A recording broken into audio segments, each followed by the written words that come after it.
Hello everyone, and welcome to this episode of Iron and Thorns, and our first campaign using the Old Gods of Appalachia setting for the Cypher System. I am your GM this evening, but not most, Cara McDonough, and with me today are my friends, Vincent, Joe, Alanna, and Hannah. Hello. Can you tilt that camera? I think it got shifted in translation at some point. Oh, we are a little bit, There you go. Beautiful. Yay. Old Gods of Appalachia is an amazing horror anthology podcast created by Cam Collins and Steve Shell. They developed the setting for Monty Cook's Cypher System, and this is our first time playing this system. So get ready to learn the rules with us as we go. Last week we had some trouble figuring out what recovery rolls were and how they might affect your abilities. What? And this week we know. No, I knew what we were doing the whole time. Of course. Joe just wanted to make sure that I didn't look silly. It was a test. Well done, I failed. I don't know how to play the system. I don't know, I just kind of did things.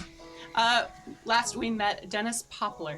The local gravedigger sought out the assistance of the Headmistress Stone in learning the provenance of some strange cloth dolls that appeared on 3 old graves long past remembering.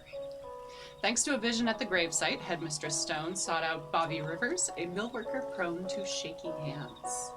The young man was in the company of the local chemist, Thomas Rose, and together the 4 unlikely heroes made their way to the Sullivan house, whose ancestor's grave was decorated with one of the dolls. After some discussion, both successful and not, with the Sullivan family, particularly John Sr., the group heard some strange and quite unsettling words coming from what was formerly a pro-union man, now saying, "The mill does great things for this town." After leaving the house, they decided it was best to go back to the gravesite together as a group and investigate the dolls themselves. Upon arriving, the wrongness that Matilda Stone sensed earlier seemed to have grown in numbers. And after dispatching the strange spirits and destroying the dolls, thank you, Thomas Rose, we come back. I'm so sorry. I poked it and then it moved and it was very jiggly. And then It's nice. It's really nice, yeah. Oh, I don't think I got them. Before Cara got here, It's okay. before all the rest of you got here, Cara was here with these and was like, "Oh no, I'm so sorry. They're like not strong enough." And I was like, "No, this is great. This is perfect. I have given my players a fidget toy. This is too fun. I know, right?" It's It very will fun. not go well for me. Now, as a reminder, actually, for the effort, it should be at the bottom. Unless you are at tier 2, yes. I spent a point, so I have 2. Well done.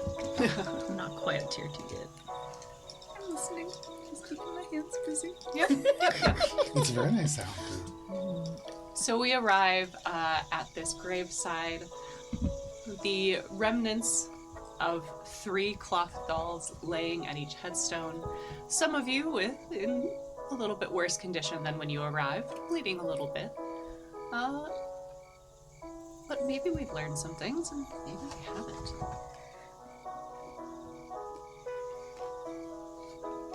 Well,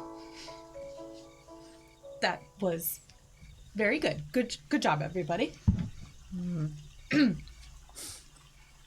Dennis is gonna look around and see if anyone else is out of their grave. Apologies. That was the sound of Vincent leveling up. Tier 2. The little blue swirl. And remind us, at this moment a vehicle has gone past. A vehicle has trundled past. Okay. You are in the graveyard proper. Good lord. Please be quiet. Stop. Stop getting better at things. A vehicle has trundled past. You did not see what. So you are looking to see if any spirits are currently out of their graves. Yep. That's going to be a perception check, a level 2. Are you trained in perception? I am trained in perception. That's a level 1. What'd you get? 5. A 5. Well, hey, all you needed was a 3. Efficient rolling. Very good. Yeah.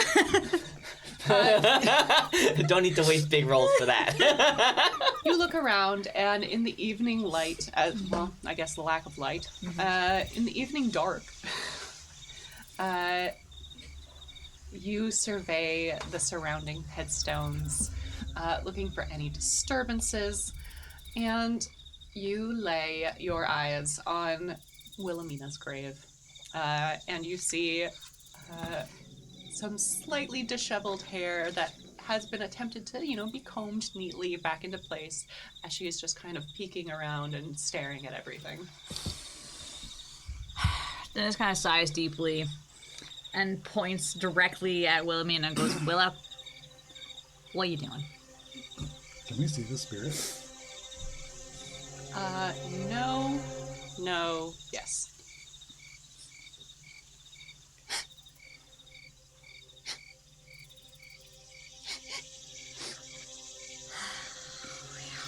Hold on.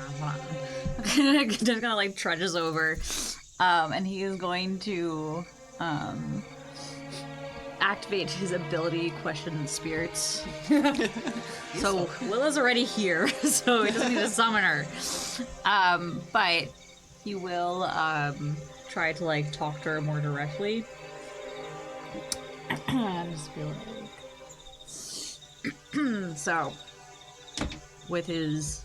He's just gonna like go over. He has his shoulder, his shovel on his shoulder, and he looks and says, "Willa, did you see anything unusual?"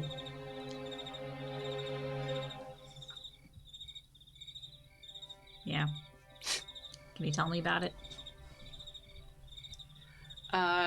And as you ask her that, go ahead and roll an intellect task. It's basically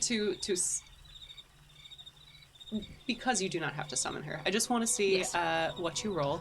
We're gonna say it's a level 3. Okay. Is this unusual to the rest of us in the town? Okay. Like there he goes again. Yep. Yeah. Oh, I was gonna spend a point, and then I realized I have 0 edge in intellect, so it doesn't matter. A 10. Nice. Just enough. You see she's kind of stands up and is a little bit more visible to you and Matilda. Matilda, you don't often visit the graveyard, so you're not sure if this is a frequent thing that happens. You just know that people say that Dennis is odd. I'm just like letting Dennis take the lead on this one. Like, he doesn't seem concerned. He would know.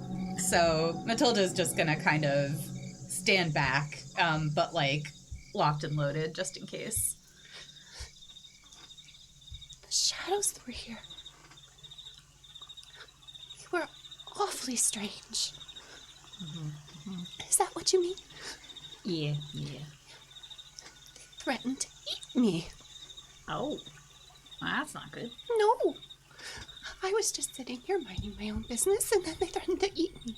By the way, have you seen Jack? Is Jack coming by anytime soon? I have not seen Jack. I'm so sorry. But,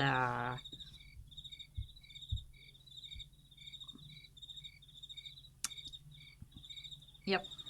Is there anything else? Or...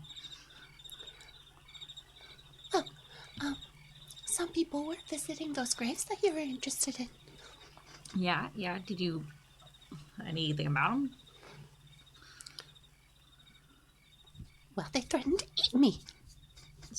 All right, so we have 2 sets of people threatening to eat you. What did they look like, Wilhelmina? Oh, hello. Oh, wow. Wilhelmina, this is Headmistress Stone. Yes, I'm so sorry. all right. Has my little Lily been good for you? Oh, yes. You would know that Lily was supposed to be Wilhelmina's young little girl. Headmistress Stone, you don't have a Lily Alexander in your No, I'm class. just rolling with it. Yeah. Yeah, well done. Oh, nice. Well, no, the shadows threatened to eat me, not whatever those things were. They were shadows, and then they were solid. Did they have faces? Not to start. How about later? Well, not to start means later, yes. So what did the faces look like?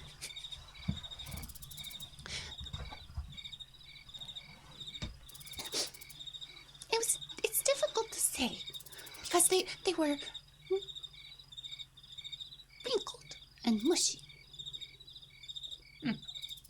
Does that mean anything to me? What about the people who were interested in the graves, though? Were those regular people or were they shadows? Well, they were shadows, and then they were people. Right. And then they had the dolls with them, and they left them behind. Okay. And then they became people. Right. So we learned, Matilda learned at last session And that they were back here. they came back. Well, just one. He left before you came to talk to me, though. Was he driving a car? Do you remember? I can't tell. The road's so far away. So those are probably the entities that are visiting people, right? Because we learned that there are like entities pretending to be people traveling around the town and manipulating them. Hey, Tommy, who are they talking to?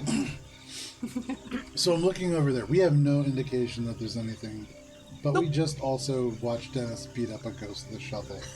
So Not to worry, boys. Just we are speaking with a spirit who's giving us some information. Now, Willa, I know you like the fresh air, and I know. I'm going to go home soon. It's okay. I just have to take...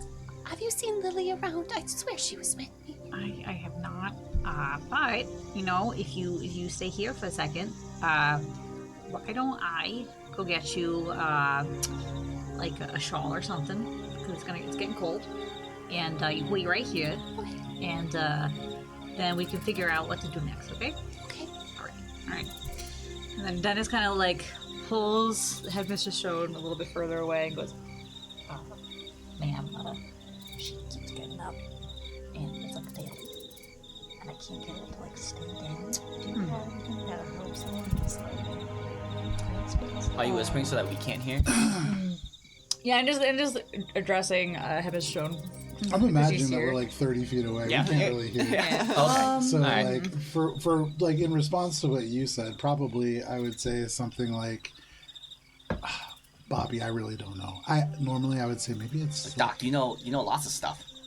You're not wrong. You're a good kid, Bobby. But maybe it's like a radio or something. Yeah.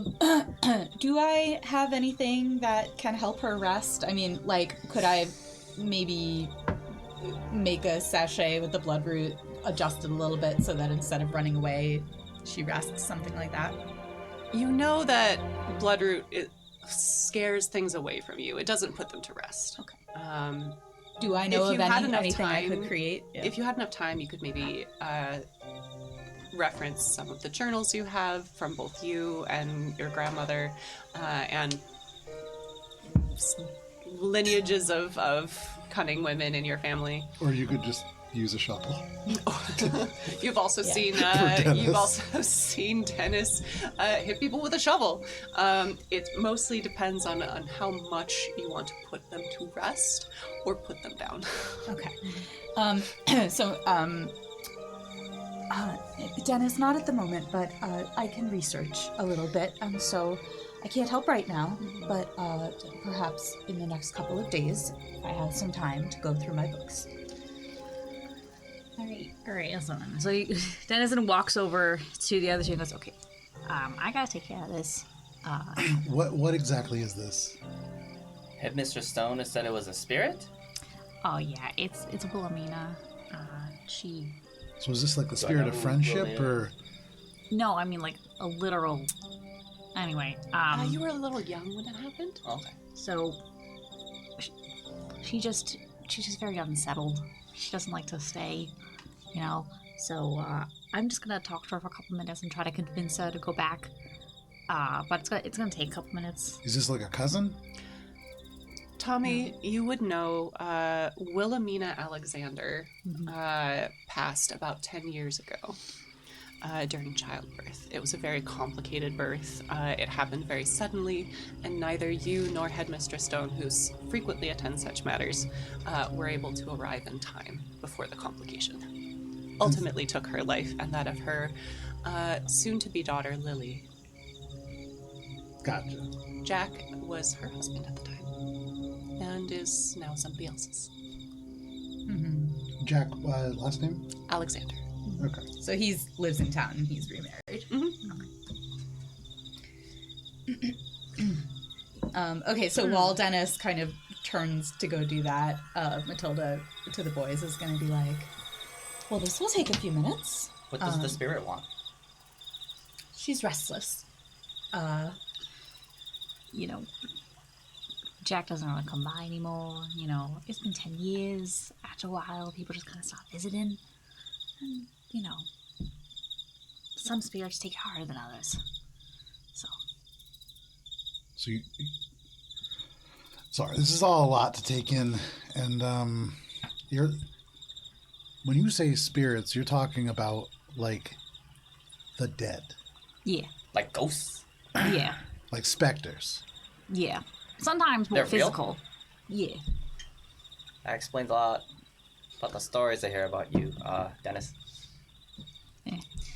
But yeah, I really gotta take care of this before she wanders off, because she will try to go find Jack and or Lily, or just try to go to her old house, and then if she gets out of here, it's a whole chaotic thing. Anyway. Well, That's all right, Dennis. I'm also not saying that I necessarily believe this. This is a lot, but if there was a spirit and they were the one that was attacked or tried to, what are they trying to do? Apparently, the shadow things are trying to eat her. Why don't we just follow her and see if they attack again? You want to use her as bait?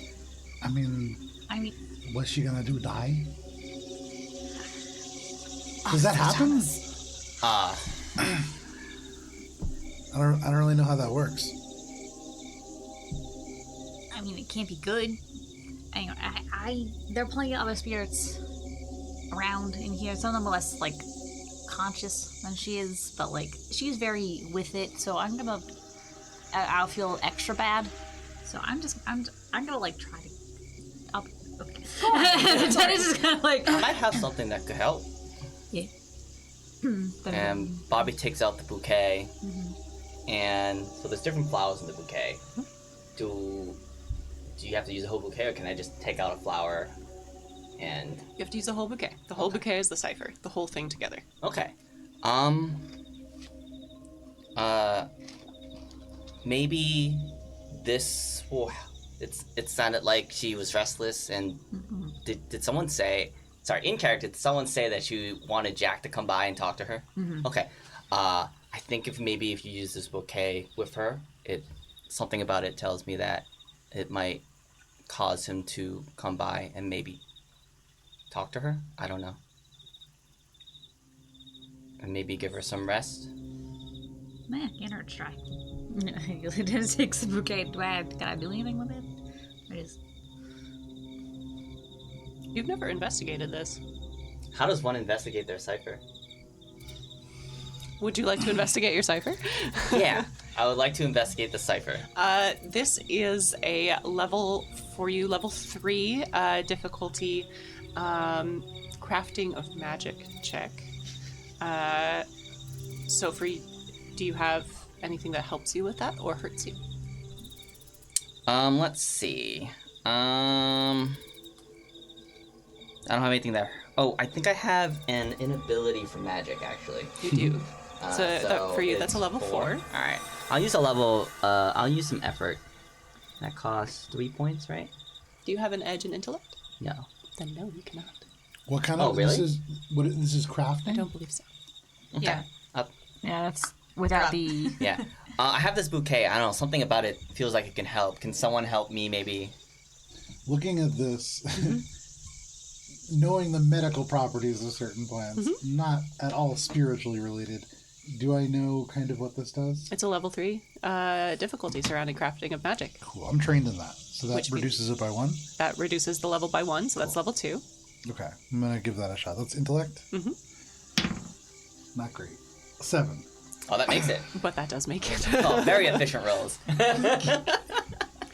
Pulling from the pool that I've already... So you look at this bouquet. Clover and dandelions. Like, you've heard things about them. Like, your mother used to pick some, like, mature dandelions, you know, the ones with the fluffy, puffy clouds. Yeah. And you'd blow them together.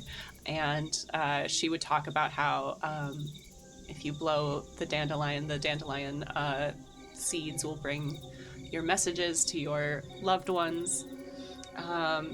Yarrow blossoms, however, you do know have certain medical properties. You've used some distillates of yarrow in your medicines before. But you also did have yarrow growing around your childhood home. Your mother had planted some. And the intricate knot that Bobby has tied along with the clover, you think that with this bouquet, Dennis or somebody could hand it to this spirit and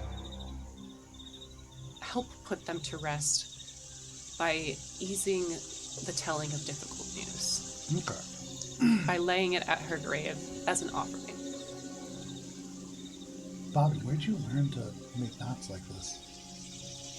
It's what you mean? It's just a knot. They teach us these knots at the factory. And also, how do you tie knots with your hands? Well, the reason why I move so fast, Doc, is when I'm moving fast, the shaking seems to lessen.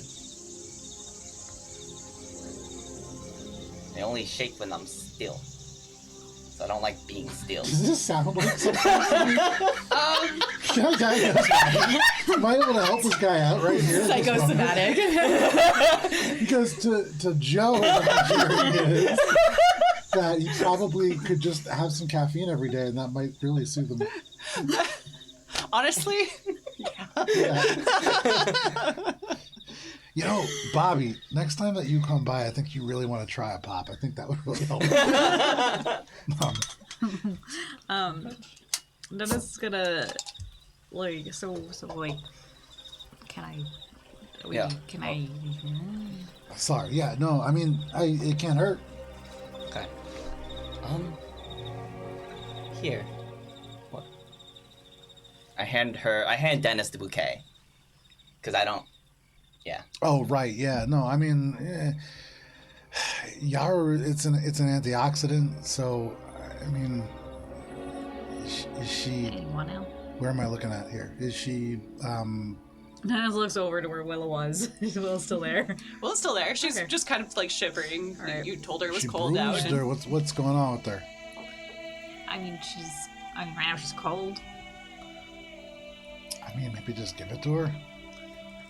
Well, Does I did Matilda make the bouquet recognize because you what said it you is? wanted Can I make some a check flowers for the graves. Yeah, So Uh, I don't know. yeah, you can make a check, but it's the info that Tommy got seems to. I'm going to lean into Dennis away from Bobby and just say, you know, there's not a lot of medical science behind this, so I think intention matters as much as anything else. And hearing that, the intention mattering, and you were there when Bobby made the bouquet. You got the sense Gave that him the yarrow. Yeah. You gave him the yarrow. You got the sense that something was happening when he tied that knot, that like magical energy, and you also felt like Yeah. impressed by that, but you just didn't know why. So Science has nothing to do with it. Go hand it to Wilhelmina. Dennis takes off his jacket, his outermost layer, and walks back over to Wilhelmina, and basically like I think of the shovel as the outermost layer. and kind of like has it and is like, okay, so why are you take these and you're gonna hand it over the bouquet and like puts the jacket around her shoulders and kind of holds it because he just assumes if he lets go, it's gonna fall through her, and goes, "All right, so we're gonna get some rest now, and I will go talk to Jack and make sure he comes by and talks to you. All right, but for now, you had a rough night. It's more important that you get some rest. Okay." Let's go. He tries to gently maneuver her back towards her grave. And you see she kind of nods and she sits down a little bit and kind of cuddles up with the bouquet and kind of smells it a little bit. And your jacket falls to the floor along the ground, along with the bouquet, which comes to rest on top of Wilhelmina's grave. Well done, Bobby. Hey, it worked. Oh, Picks up his jacket and kind of dusts it off his back on. It's like, all right. We might need more of those. But yeah, I do have to talk to Jack though. All right, let's what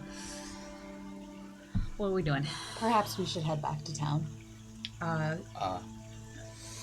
Now that the dolls have been destroyed, something happened with the magic, and they were connected to the Sullivans. And I wonder if we shouldn't check on them again just before we just make our next move. I think that's a good idea. I think it's getting pretty late, and we didn't leave on maybe the best of terms, and so maybe we just wait until tomorrow. Dennis pulls out his watch and goes, It's about 9:30. yeah. Pretty late. I intend to call on Especially them with, just briefly, make sure they're okay. Especially the local kids. What day of the week is it? It's Friday evening, almost Saturday. And is it a 6-day work week? What time is work? For you, It's an 8-day work week. for you have an early shift at 7 a.m. start. Oh, I need to get to bed. I gotta work early in the morning. I guess we're not very close to the Sullivans, are we? No. No, it's a pretty long walk. Like she would have to do a long walk and then another long walk back to the Yeah. schoolhouse. Yeah. Do I know if I'll see John tomorrow at the factory? Maybe. Schedules aren't really posted in detail on. You don't have any fun apps that you can get sent info like that. Oh man. If I see John at the factory, I can ask him how he's doing. Yeah. Well, very well. I suppose I could use some rest too. Should we plan on meeting up tomorrow? Certainly. I think that's a good idea. Something strange is going on in town. I think we all can agree that we need to protect those who are in need of protection. You want to meet at the pharmacy, or where do you want to meet? Yes, we can meet at the pharmacy. See you there. And she lifts her skirts and Wait, what time are we meeting? I get out at... What time did I get out? 5. I get out at 5. But, You just talked to the ghost. but we need to meet earlier. They won't miss me. Miss me a little. I don't think you're getting out of there early unless you're missing something.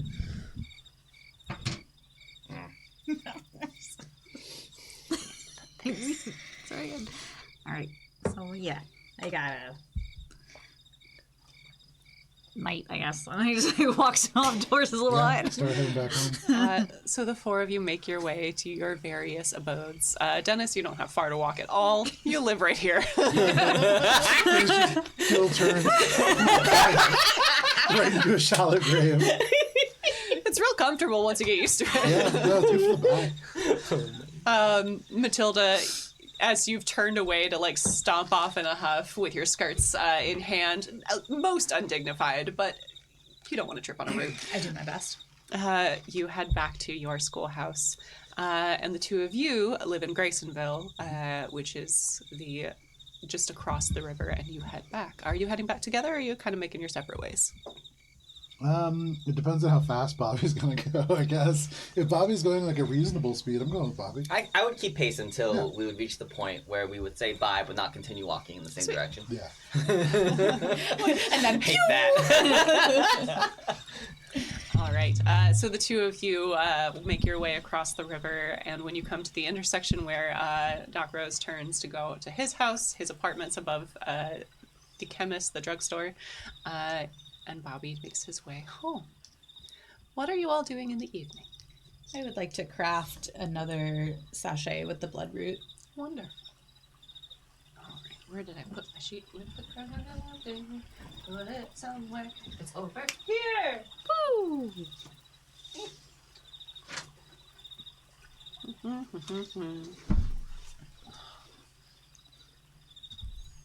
Beautiful. All right. So you're going to craft another sachet. That takes about 2 hours worth of work on it. And it is a level 2 difficulty for crafting of magic. Can I do using magic instead? Since it's... Come on! You are crafting a thing. You literally said craft. I know. I'm Level already two- being level- nice because it's technically a level 5 plus the level of the item. Okay. Sorry, it's level 5, It's a level 2 level 2. because you've made it before. Oh, yeah. I will use intellect to decrease that by 1.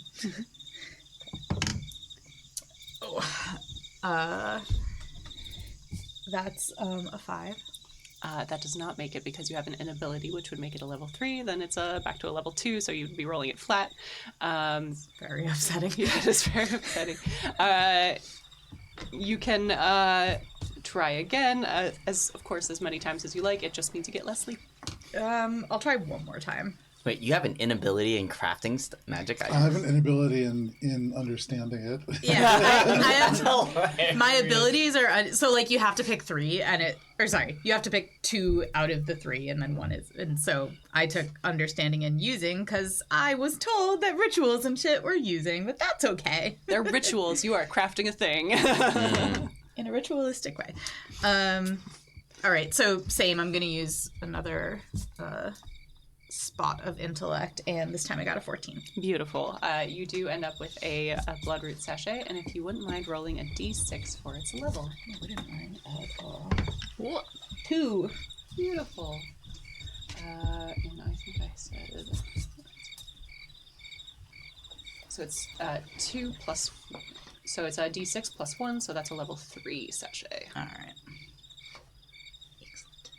And how many hours of sleep am I? Like, how rested will I be able to be? So if you wake up at your normal time, you could choose to sleep in. All right, I'll sleep in a little bit. All right. It's a Saturday. It's a Saturday. There's no the school on kids aren't Saturday, coming. right? There's no school on Saturday. Yeah. Yeah. We'll get to Bobby last. Dennis, what are you doing? So Dennis would probably he would get to his door and be like, I should probably do one last round. And would do another round of the graveyard, not touching the dolls, but crossing himself as he passes them again, and just double checking to make sure no one else is up and around, there's no shenanigans going on, there's no new stuff on the grave, so there's not supposed to be there, all that jazz, normal stuff, normal maintenance stuff. And if that's all clear, then he'll go back to his little hut and do his like nightly rituals of just like taking all the stuff off and just like putting things away and doing whatever, just putting around a little bit before going to bed. So, All right. you're like little old man puttering and stuff, just touching stuff. So this is going to be a level 6 perception check. 6. Okay. Perception is Intellect. intellect. I think you're also trained in perception tasks, are you not? I am. So it's a level 5. Yes. I just keep forgetting that I don't have all of my ability to adjust stuff is in might, not in intellect. I rolled a 13.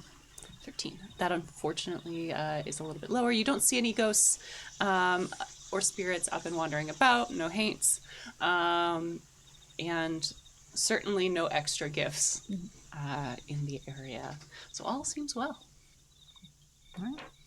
So as long as he's assuaged, you'll go to bed. Awesome. So what I would like to do, going home and having talked to Bobby and now understanding Bobby's diagnosis, I would like to craft a a special soda for Bobby. All right. And I want to really, to make it, I've seen some weird stuff today.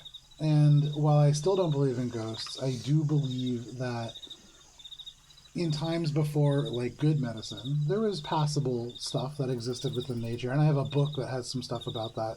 And so drawing from within that, I really want to make this be something that will help Bobby's hands stay a little bit more steady. But I really do want to infuse some magical components into it. So using your book, Knew it. I would love you to first roll for the book. So that's a level 5 intellect. And I'm gonna go ahead and use one of my pool.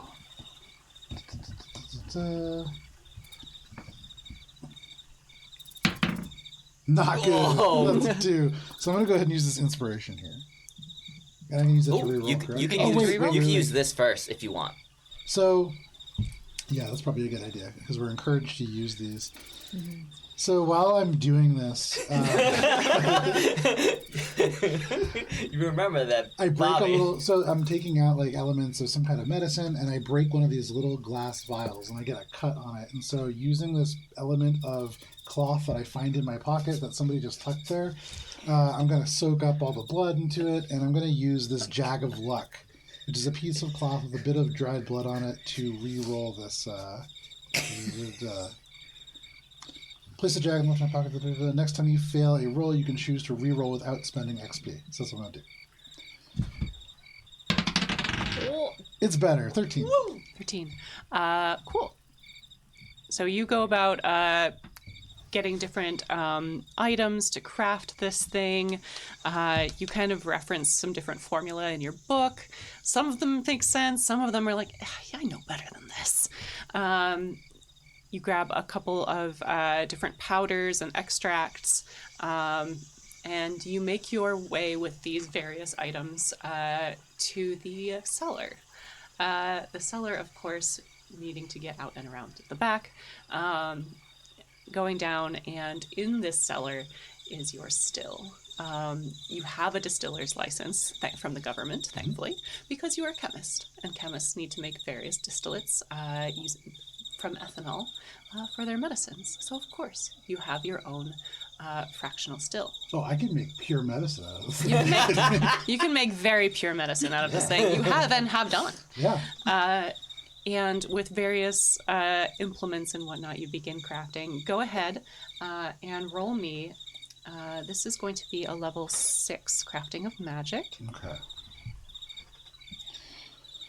And then is there a way that I can make this easier for myself somehow? So level 6 crafting of magic. You can spend points from your pool to lower it because it's an intellect-based task. Yeah, I'll do that. I'll spend one more. I'm getting real dumb. So it's level 4 now. 18. And you indeed managed to craft a little elixir for Bobby. What is the flavor you would like this thing to have? So I was going originally for a soda, but like with the new machine, I don't have any carbonic acid on hand. I'm not like keeping all the things that I would need for that. So it ends up being more of a balm. And this is going to be Bobby's Be Well Balm. And it really is a sort of cinnamon flavor with the idea that like if it was going to be liquid, there'd be more apple kind of flavor coming in from somewhere. And, that's what it is. So Bobby's Be Well Balm, go ahead and roll a d6 for me. 1. Beautiful. It's a level 2 Cypher. Dang. Bobby's Be Well Balm, when you take some of the balm from the container and rub it on your gums, it will restore a number a number of your pool points back to your speed pool. Cool. It's restorative. And I'll put this in my kit to give to Bobby tomorrow. All right. And then last but not least, we get to Bobby.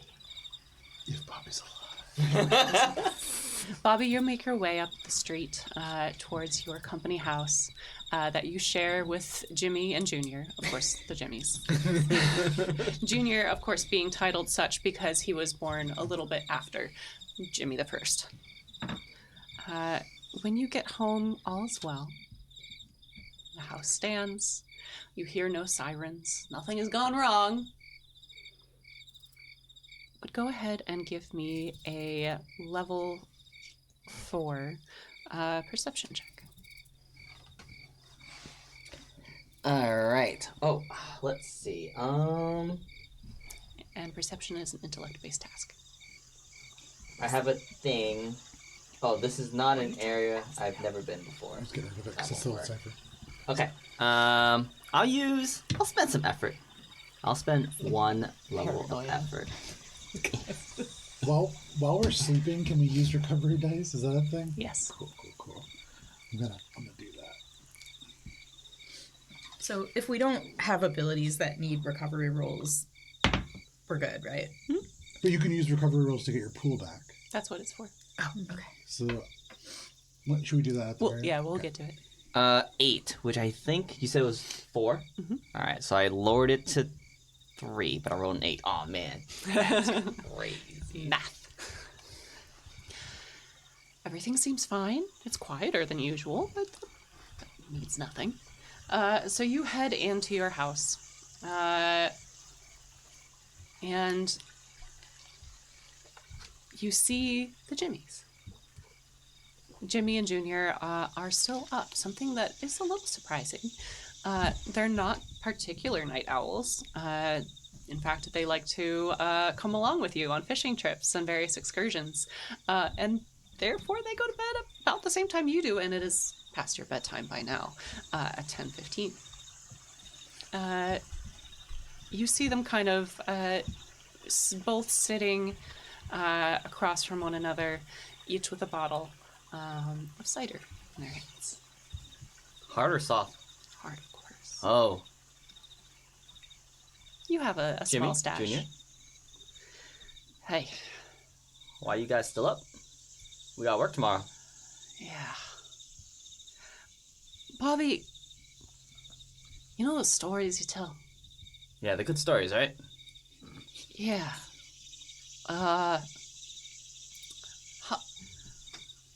Did you tell people that you told us? Did I tell people that I told them? Would Bobby have told? It's up to you. Well, would I told... Wait, sorry. The question is, have I told other people that I've told the Jimmies that story? Do other people know? Like, Oh, would you have no. been like, oh, I was telling Jimmy and Jimmy the other day? No, I don't think I would. No. No. I usually just tell the stories.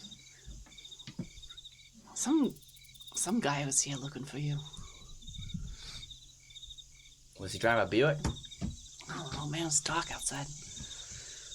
But, you know, there's something wrong about him, man. Something fluky. Something fluky's going on in this town.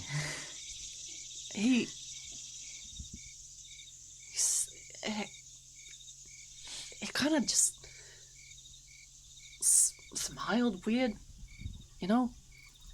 You know, some people smile, and when they smile, there's just too many teeth. Ah, he smiled like a weasel? Yeah, actually, yeah. Like that one that I saw the other day. That I saw that weasel that was playing cards with the fox, you know? Ah, yeah. I'm looking into it. But I would stop, Bobby. I would really stop. I hear you.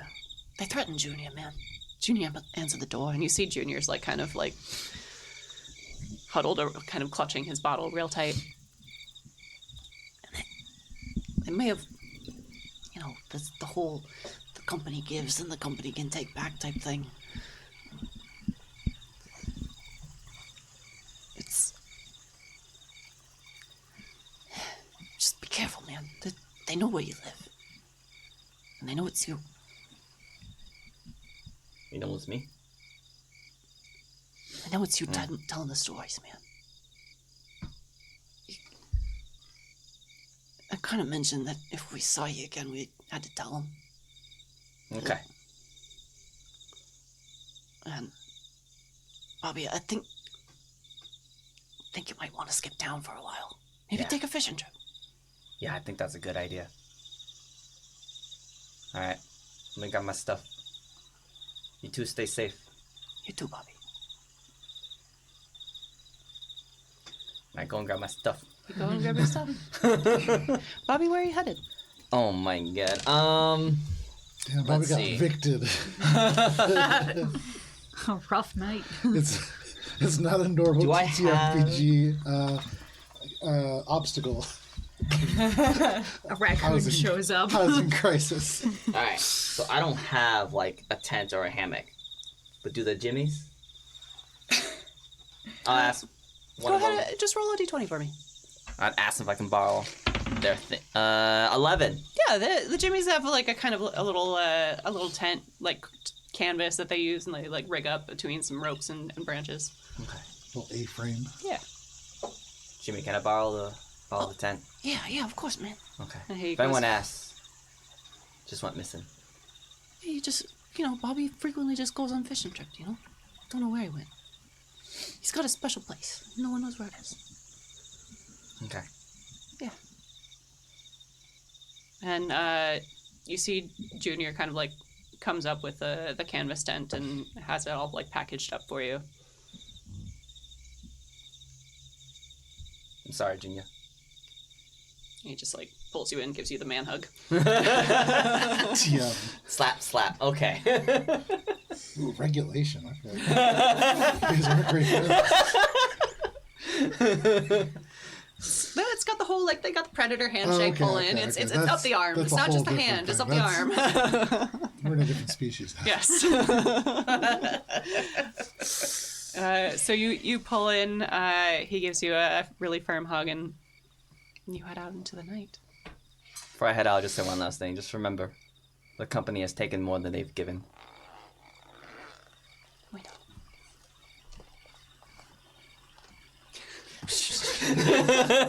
Bobby, where are The you Flash. headed in the night? Let's see. I want to start heading towards what I call Meyer Lake. Alright. I forget if that's a name or that's I call it that because that's what it's called. Why do they call you that? Canada. That's the town's name for it. Okay. Bobby, you know it by a few different names. Meyer Lake just being the one that's the most evocative for the local populace, as it's gotten quite still as of recent years, thanks to the dam. And you head into the night. All right. So now we're going to move into recovery rolls once everyone kind of settles in for the night. So you have 4 recovery rolls usually. First one takes 1 action, second one takes 10 minutes, third one takes an hour, and the last one is like a long rest. It takes 10 hours. Most of you have started with your recovery roll at full, except for one who used an ability that took a recovery roll. So you can use as many as you would like, and they refill the next day. So we use these now, and then when the morning comes, we'll have all our rolls back. Is that right? Okay. It's a D6 plus your tier, right, that you're getting back, and this is to add back into your pool. Into your pool, yes. Yeah. Up to your and- max. Up to your max. Can I borrow this? I guess, yeah. It hasn't been rolling great, so I mean, you can. Oh, yeah, why did I borrow this? Ooh, look at that. Meanwhile. Oh my god. So if I only use 2 of my recovery rolls because I'm back up to full now, do I have to sleep in or can I just... You are still human. There's no trance in here. Okay. Oh my god. You do need to eventually take a long rest. If you do not, you don't get those recovery rolls Okay. back. I take a long rest. Okay. Honk you. Honk you. I only had to use 2, so I had to just use sleep in front all of me. 3 of mine. Still not back to full, but you know what? It's because I'm so smart. Get a good roll. Okay, it's getting better and better. Did everyone remember to put a little dirt under their pillow for the dirt? I always canonically put a little dirt under my pillow for the dirt man. I don't think I can avoid putting dirt under Yeah, that's dirt man. I think you. Pill is dirt. I think of Dennis as like if Pigpen grew up, like from Peanuts. That's Dennis with the cloud. Yeah. Like same color palette too. Yeah. I've used 3. I'm sorry. The map of Eastbridge is sitting here on the table, and last session Joe wrote the word butt on it, and it's just sitting there I don't mocking me. remember why. It was, I think, We to were bother talking about you writing from the bottom instead of the... It's fine, but it is bothering me. No, it was so because, you know. it was because Cara said you can mark this up. You can do whatever you want. And I said whatever we want.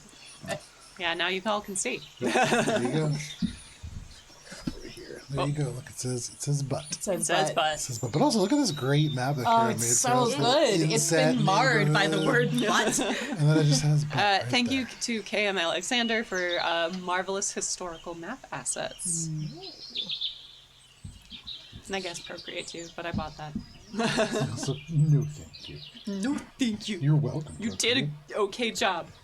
Appreciate. All right. So morning arrives. A little bit earlier for some. Bobby, you've made your way to Mire Lake, a journey that takes roughly 30 minutes for you. You know the secret paths through the woods that take you a little bit closer and deeper into the forest without kind of trapping you in various brambles and vines and winding rocks. And you arrive at your favorite fishing spot. It's early in the morning, the sun is just peeking up over the trees, and you are sitting near your boat anchored at just off one of the little sunken logs. What's your first move? What time of day is it right now? So it's about roughly 5:30. Morning. Yeah. I'll skip work. Skip work. Free action. Reaction skip work. Certainly a free action. Some would say the freest. I Guess I will just cast a line into the lake and steady my rod against. I'm not fly fishing, that's for sure. Okay. Doc told me not to. And I'm just gonna stick my pole into my favorite spot to keep it still, and then just probably whittle on some wood while I wait for a catch. All right. Do you plan on staying here all day? Just hiding out? Are you heading back into town to meet up with these three? I will plan to head into town to meet with them three. I forget, do we agree on a time? We did not. You said out loud that you get off at 5, so I think I was planning on just kind of running some errands until work then. there. Yeah. So I think I'll probably start to head back around noon. Okay. Actually, is there a time of the day where there's less people about town? On a Saturday, it stays pretty constant. The level of people walking around. There's shift changes. There's people going to market. Okay, that actually might be better for me. Okay. So I'll probably head back around noon. All right. Do I catch anything? Go ahead and make let's make this a speed task. Hell yeah. Now, Bobby, you'll of course catch something as long as you make a level 2. But we are going to, instead of setting the difficulty, the amount that you roll will determine what you catch. Whoa! So if you make anything above a level 2, let me know, because that will determine what comes up. Okay. 15! Alright. Very nice. The Inakamuni rises from the... I was like, what is that? All right. So with your day of fishing, you of course catch a few sunfish that are very common in this pond lake, and a few trout as well. Cara doesn't actually know what's in a lake, so Kara's just throwing out fish. Massachusetts. Yeah, thank you. So what size fish are we talking about here? One of them is going to be particularly large. Particularly large. The sort of thing he'd hold up in his Tinder profile picture. Well, if you want a super cool bright one, there's a pumpkin sunfish, which is red, blue. It's this vibrant colors. They're gorgeous and they're native to this area.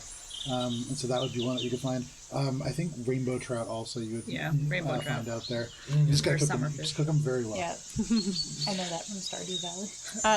So you have basically a full line of rainbow trout.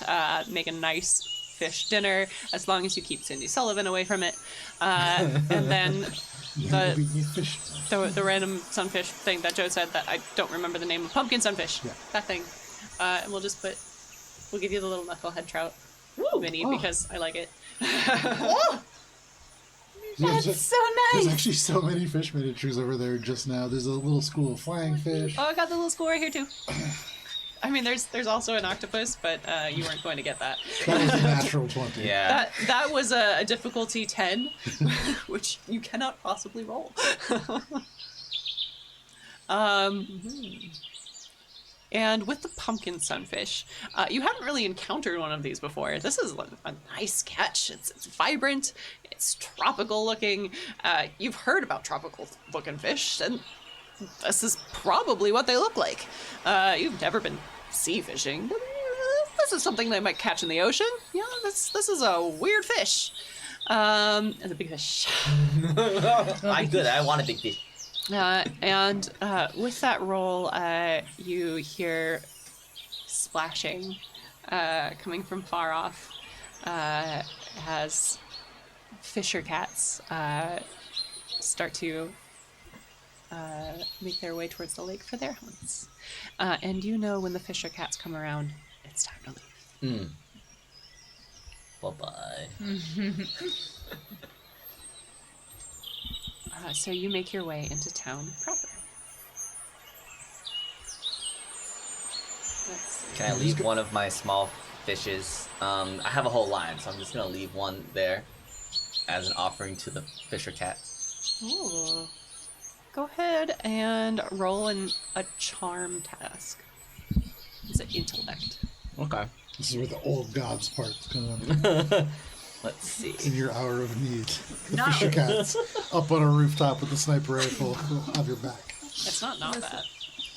Not only did Bobby actually. Hell, Oh yeah, you're right. yeah, It's natural not- 20.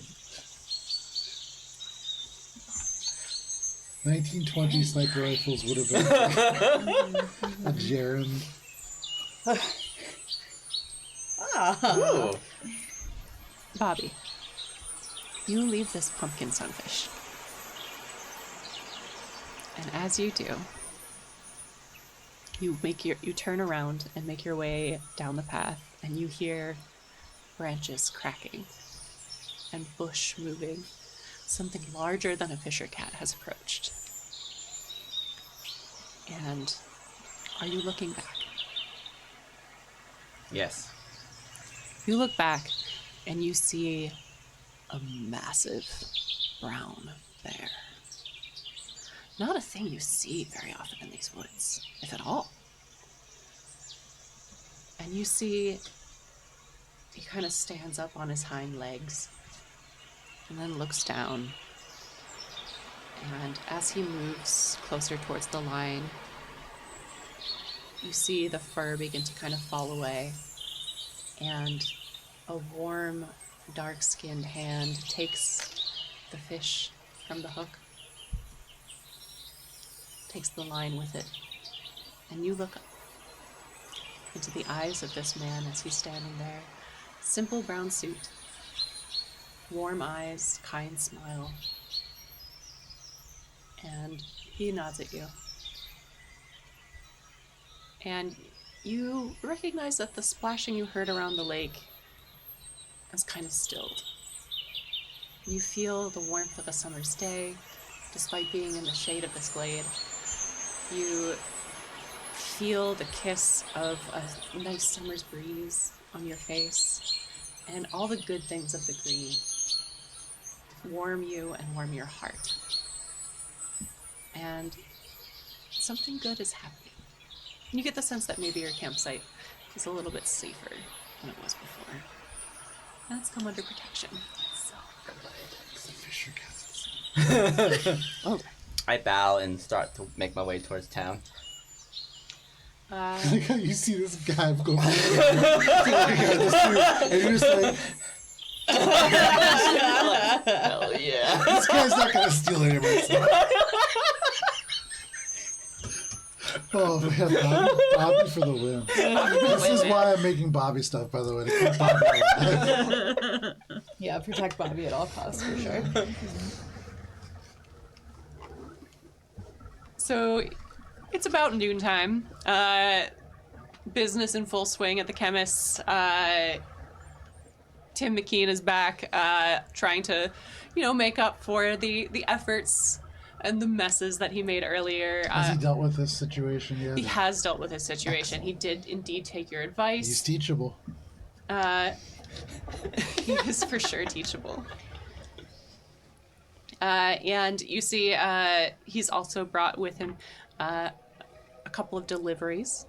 The train station from the next town over has brought a couple of your orders in, as well as a couple of boxes that are unmarked that Tim brings from home for you. It's a convenient cover. So you have a little bit more material to work with for your other enterprise. Excellent. And people do come and go. What are the other two of you doing? I think Matilda is gonna head into town under the guise of running errands, stop by the market, but she's gonna try to find a way to lay eyes on at least one member of the Sullivan family. Does she have a sense, Cindy runs a household, right? So she might be in the marketplace. So that's where Matilda's gonna go. But she's gonna also buy a baguette and some herbs or whatever. She's gonna So not you've just got the wander anime around. shopping bag with the leek and the baguettes Yes, hanging yes, out. I was Okay. thinking Beauty and the Beast, the person that's I need 13 eggs. Yeah. But she's gonna be keeping an eye out for Cindy or one of her children, or John's in the factory, I know, but any of the Sullivans. All right. So you make your way into town, headed towards the market. Go ahead and we're going to make this a perception check, Nice. looking for Cindy. I'm so good at those. And this is going to be, let's make this a level 5. Okay. I will use some intellect to reduce that by 1. And then I also I'm trained in that, so reduce it again. Okay, so level 3. 15. Beautiful. That would have made the level 5 too. Wow. So you make your way towards the market. Various stalls set up outside. It's a beautiful day, gorgeous Saturday, late morning. You're very well rested. You got to sleep in for once. The noise of children did not wake you. The bells from the mill woke you up a little bit. They're closer to your schoolhouse, but you were able to fall back asleep and kind of turn things over. And you see Cindy out with Mary Lou. Not Mary Lou, sorry, Floyd. Do they look hale? Healthy? I'd say from just where you are at, they look fine. Okay. I'm gonna go over to talk to them. All right. So you head over and you see Cindy's kind of picking through a couple of eggs and looking for that 13th egg. Cynthia? Oh, Headmistress. How's it? How are you? Fine. I apologize for having intruded on your family last night. I trust everyone is well. We're doing fine. Yeah. Good. Can I do some sort of insight check? Yes. Okay. Because I am trained in discerning the truth and recognizing deception. I'm gonna say. Considering we made very similar sages, we are very, very different in terms of the things that we can and can't do. I think we did that on purpose. Yeah. It worked out well. I rolled an 18. Beautiful. Cindy has said that we're doing all right as we can be. That's not something somebody says when they're fine. You take note of the dark circles under her eyes. Floyd seems a little downcast. Normally, is a slow-moving but bright-minded boy. And generally one of a good disposition. Seems to be a little bit more downtrodden today than normal. Seems also a little bit tucked into Mom as opposed to looking around and taking everything in. And I think you also notice that Cindy is wearing gloves. She doesn't often wear gloves. And they're the long kind that kind of go past you. And she's gonna kind of lean in and be like, Cynthia, the reason we stopped by last night is because there is strange magic afoot that I know to have impacted your family. Is there anything I can do to help you? Oh, Headmistress. We're a good Christian family. We don't... Of course. We don't have anything to do with that. Well, you see, this is why I'm concerned, because I know that this is the case, and yet I am concerned that magic has, that the magic is being forced upon your family. And so perhaps I can help. Go ahead and give me a persuasion check. not trained in that. This is a level 4. Okay, this is hindered, so I'm gonna spend an intellect point to smooth that out. And these points go so fast. I remember when I know. made this character, I was like, oh, I'm never going to run out of these. Well, I increased my edge to 2, so it's going less fast than it did before. Okay, so now it's a level... Sorry, it was level 4. It would have gone up, but now it's back to... Okay. 18! Beautiful. You see something shift behind her eyes. Well,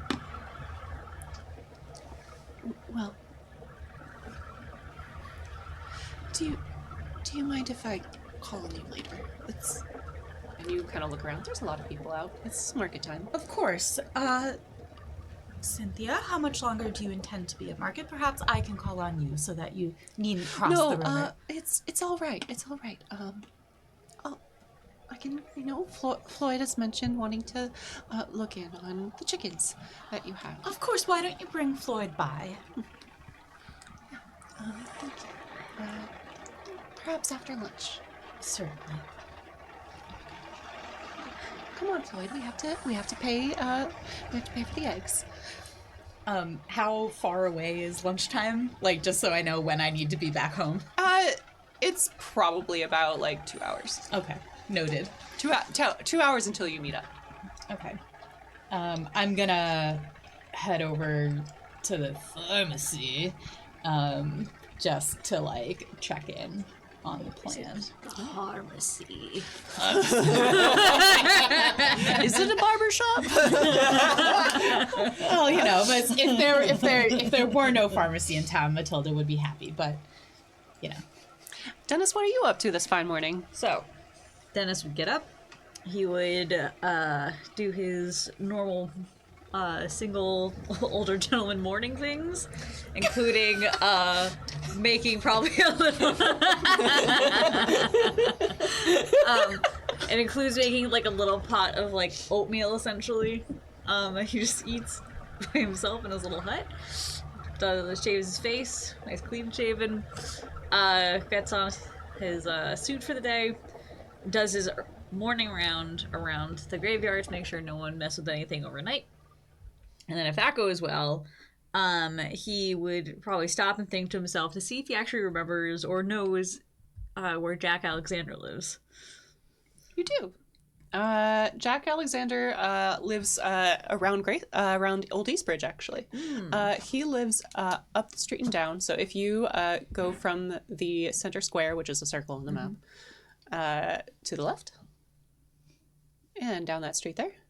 Perfect. Ooh. Ooh. Ooh, ooh. Back down. Yep. Jack Alexander's. Is the school on the old Yes. Eastbridge? Okay. The schoolhouse is that That's tiny this one little here? building right there. Yeah. Okay. And where's? Oh, there's a graveyard. Got it. So, he would go pay Jack Alexander a visit. All right. It's a convenient walk. It is a convenient one. I apologize. I have lost Jack. my musica. No. Jack has no excuse for not visiting. No, he really doesn't. He lives embarrassingly close. He could fall out of bed, roll over, and he'd I be already there. have But talked he's about this. remarried now. Maybe the That is wife true. doesn't like it. How long ago did this lady die? 10 years. ago? Yeah. How quickly did they move on? Ooh. Do we know? Was it like next day? Oh man. No, Oh, it was man. like within the year. That's still pretty close. Like So close. I don't know. How long were they married? Long Not enough very to long. Not long. long enough. That for makes murder. sense. Long enough. Wait, She what? died in childbirth. There's two people in this town on opposite sides of the town that could have gotten there in time. We At both minimum. hurried. I don't We know. tried. I don't know. I feel like it would be. He was just like waiting, and then Oh, like he didn't call. yeah. Oh. Was a thought that came across my mind for sure. Mm. This is going to be campaign 2 of this setting. Investigate. Figuring out the murder. There we go. What's really going on in old Eastbridge? And the werewolves. It's the werewolves that Yeah. are doing it. Well, no, obviously Jack is a werewolf. Oh, very nice. So you make your way towards the Alexander home, one that is a little bit more full than the last time you had to visit, and you go call on Jack. You make your way over. It's an older farmhouse. The Alexanders have been in town for a while. Jack, of course, one of the millworkers, as farms in the area have been declining. His current wife kind of tends the gardens and keeps track of the animals while he's away at the mill. And you make your way towards their house. Just put me over there and we'll join on this. The cobbles lead you up a small path to an older style farmhouse with a nice little porch, 2 rocking chairs at the front. You hear squeals coming from around back that sound remarkably like children and pigs all at once.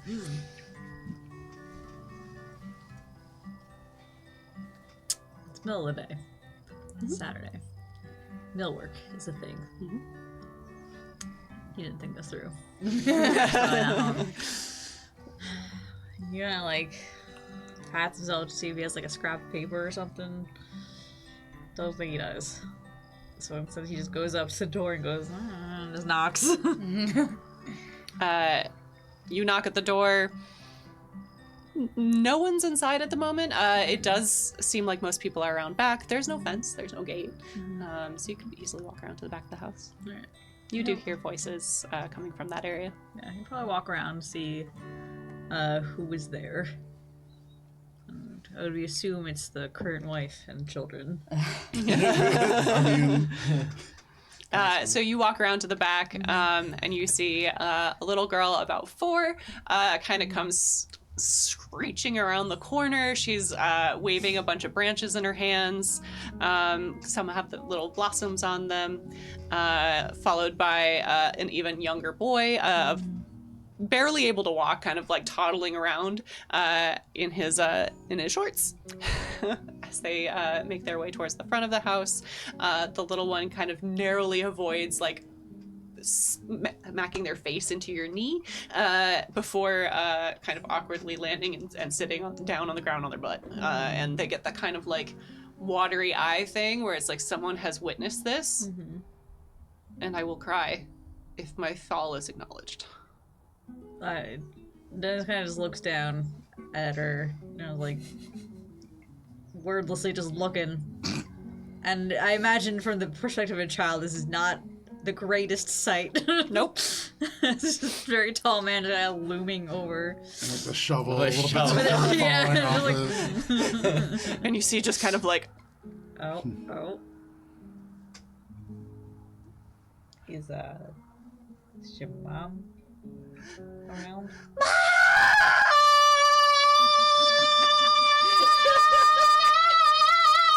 and then it carries all the way towards the back of the house, and you see rushing around in a chore dress and apron, kind of covered in dirt under the fingernails, is Sylvia.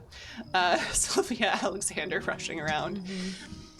Oh, hi, Mr. Poplar. Hi, I'm so Louis, calm down. It's just, hi, what brings you here? And she rushes over and picks up the points. Just Mr. Poplar, he's fine. Miss Alexander, sorry to bother you. I just noticed something new on Wilhelmina's grave, and I wanted to come check in with Jack, see how he was doing. But I forgot. It's shift day still. Yeah. Yeah, so sorry to bug you. But could you just let him know I came by? I just want to check in. Make sure everything was doing all right. Yeah. Do you want to come in for some coffee, or? No, it's okay. You got your hands full. I don't want to impose on you, but just checking in because I know it's not a common trip. So it's difficult to make it out there. He's very busy, and it's 10 years. Hey, listen.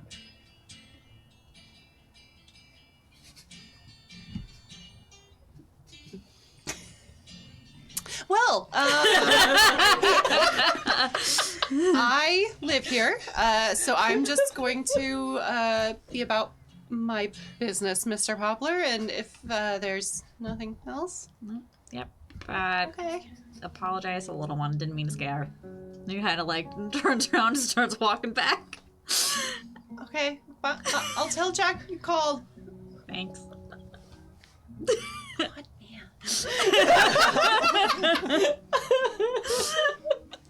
And after that very successful journey, Dennis is gonna think to himself and be like, we didn't ever set a time to do anything. So he's gonna head by the schoolhouse because it's kind of on his way back and see if Matilda's around to see if she knows when they're supposed to meet up. And if she's not there, then he's gonna be like, next thing in line, and just keep walking until he hits the next house that one of them would exist at. Checking with them, which, depending where they are, would probably actually be... Would it be Bobby's house first? So we go to every wrong place. Excellent. Go to Bobby's house. Then remember he's at work, but stops himself before knocking on the door this time. And then heads to the pharmacy. Wonderful. So we'll get back to the pharmacy. But you make your way around town to various spots trying to complete various errands. And by complete various errands, I just mean meet up with somebody who's not already doing something. Your job takes place at night. The daytime hours just don't really matter that much to you. You stop by Bobby's. He's at the mill. You stop by Headmistress Stone's. She's out. Pharmacist, I guess, is the thing. And you kind of arrive around 1:30-ish. Which would mean that the three of you head to the pharmacy around noon, you said. Yeah. Right, which would mean that the two of you meet up first before Mr. Poplar arrives, so we'll get to you two.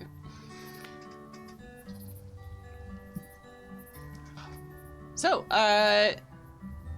Bobby, you make your way into town. How are you doing that?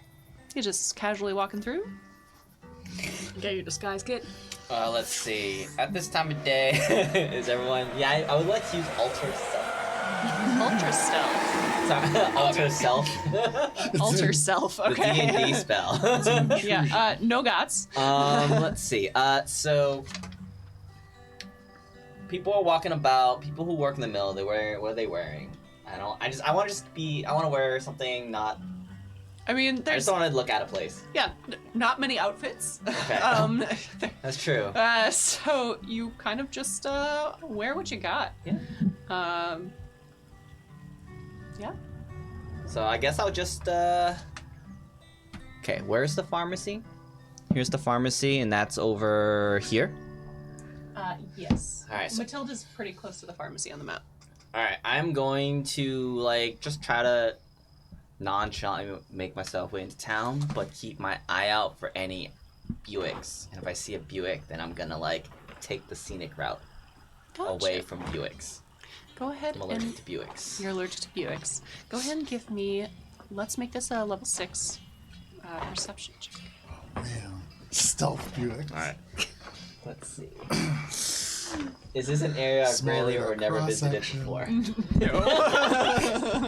Is this a, I respect the hustle. is this a wild place of material too? 9.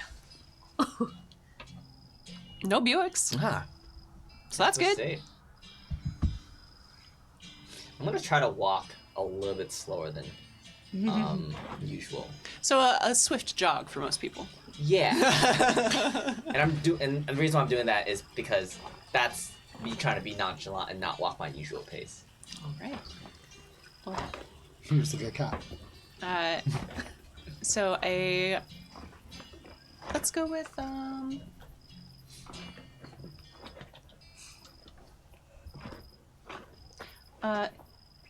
this is going to be a level 5 speed check for around stealth. It's going to be for you. I will use a level of effort. 2 levels of effort. Giving it all she's got. Yeah. Oh, What does a natural 20 get me? Second one. I know. Killing this. He'll get a hat trick. Before we were talking about how Vincent is like level or tier 2 and the rest of us are tier 1, and Vincent goes, "Have you tried just rolling a lot of natural 20s?" Fucking A, man. So, Bobby, are you sorry? I am sorry. So, Bobby, you make your way into town. Where are you hoping to hit? Are you making a beeline for the pharmacy? Are you kind of like trailing Okay. around, looking at things, checking in on peeps? What's the goal here? Alright, so I think in my head people were going to meet around 5. So I think I would actually start hitting up the graveyard, then the school, then the pharmacy. Oh, Because... so you're gonna do that as well, huh? One step behind. Because in my head, I'm just like, oh, I guess we're meeting early, so if I go to the pharmacy, it'll just be me. So I guess I'll just hit the other places and then go to the pharmacy. All right, so at noon 30, you make it back to town. 2 ships. Where it's like Bobby's traveling at this speed in this direction, Matilda's going at this speed. Wacky sacks like Scooby-Doo hallway. Yeah. So you head to the graveyard. Dennis is not there. You head to the schoolhouse, where you do see that there is some activity happening around the schoolhouse proper. And as you are approaching, you see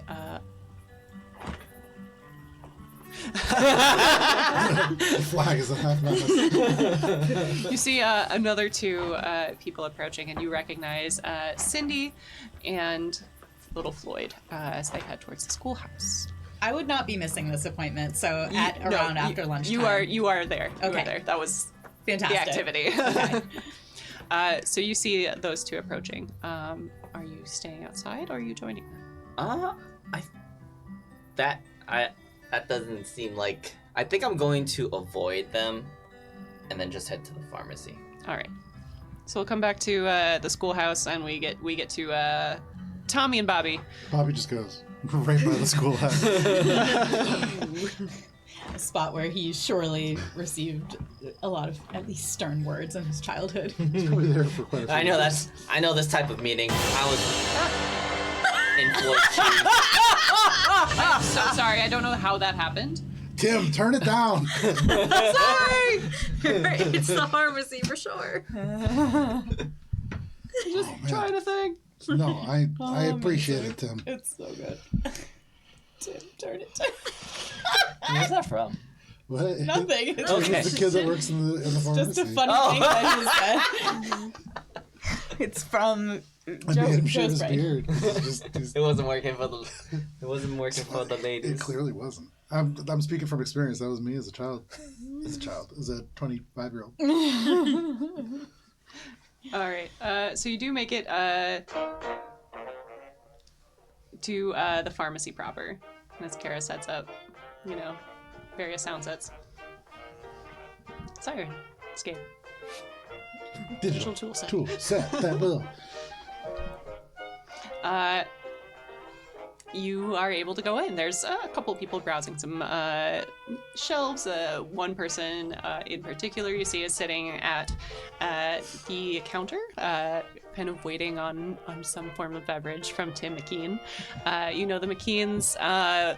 There's a couple of them that work at the mill. Bill McKean is in charge of the orchards for the Grayson family. Tim is his oldest son, and will flip-flop between orchard work and coming to work for Tommy Rose. You are also aware that you can get some, bottles of beverage that is maybe juice, or maybe not juice, from the McKeans themselves. Is that where I get my secret stash from? That is where the Jimmies get their secret stash from. Oh, very good. And you do have one very special bottle, an alternative bottle that you've gotten from Doc Rose, just for very trying times. Fairy tale time? Very trying Yeah. times. Very, very, very trying time. Now, Bobby, That's different. only when you are being read a story. Oh goodness, everything is so loud. Tim. Tim, please. Tim's got like a stereo on. I tried pulling the machine over a little bit so that I could maybe get at the back and clean some more of the glass. Tim, this thing weighs half a ton. You can't move that. I know, it's why I ended up on my rear end. And he looks over at the person at the counter, who you see happens to be a fairly pretty short-haired teenage girl. All right, Bobby. Wait, Bobby, you're in here? Yeah. All right. Bobby, Hey, Doc. I actually have something for you. I was thinking about our conversation last night. Which one? Come over here. Yeah, it relates to that. Come on. And I'll bring Bobby around back. And I'll take out this bottle that I made for you. And it's like, it was clearly supposed to be a liquid at one point, but now it's a bomb. It's Bobby's BUL bomb. It's a level 2 Cypher. It also does. So that's a piece of paper. But, We'll get that at will, break. yeah, and Tommy will say, based on what you told me, I really think there are things that are preventing you from slowing down. Not your fault, you know? So if you find that you need to really just take a breath, maybe try something else again, use that. Thanks, Doc. I don't really have much cheddar on me right now. Actually, I speaking still of owe which, you a lot. it's like noon. What are you doing here? Oh, I look around, looking nervous. When I got back, the Jimmies, they told me that the man visited them looking for me, and they said that they know it's me, telling my stories. So I Hold that thought. I'm gonna go back, and are those boxes still out that Tim brought? No, Okay. that's usually Tim's first chore, is bringing those boxes inside and making sure they're properly stowed. Okay, excellent. Just double checking to make sure like all of that is put away, and then going back to Bobby and then saying, okay, this is why everybody's been telling you these things about these stories, Bobby. So what are you gonna do now? I don't know. I Because didn't this is sleep a, at home last night. Yeah, no, that's a good idea. This is a real problem.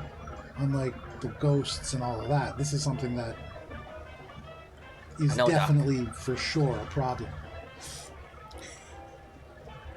Someone's got to tell the stories. Okay, but Bobby, why is it gotta be you? And they already know that you're doing it, so I mean, Because no one else is telling them. who told you? Well, I'm hearing from family out of town. So can't they do this? No one's telling stories in our town. There's other stuff happening in other towns. Like ghosts? No, I mean, Because maybe we should focus on the ghosts and then you're right. One problem at a time. so stop with the stories for now. you want to hear a story about? No. You know what? This one's a little weird though. It was just this morning. Okay. I tell him about this morning about the fish, and then leaving the fish for the fisher cats, and then the bear who turned into a man, and but I think it was good. Like Bobby, it seemed like he was. Do the Gonna help genies protect leave me. their hooch in the sun? Out of curiosity, I know they're kind of independent. Let's see.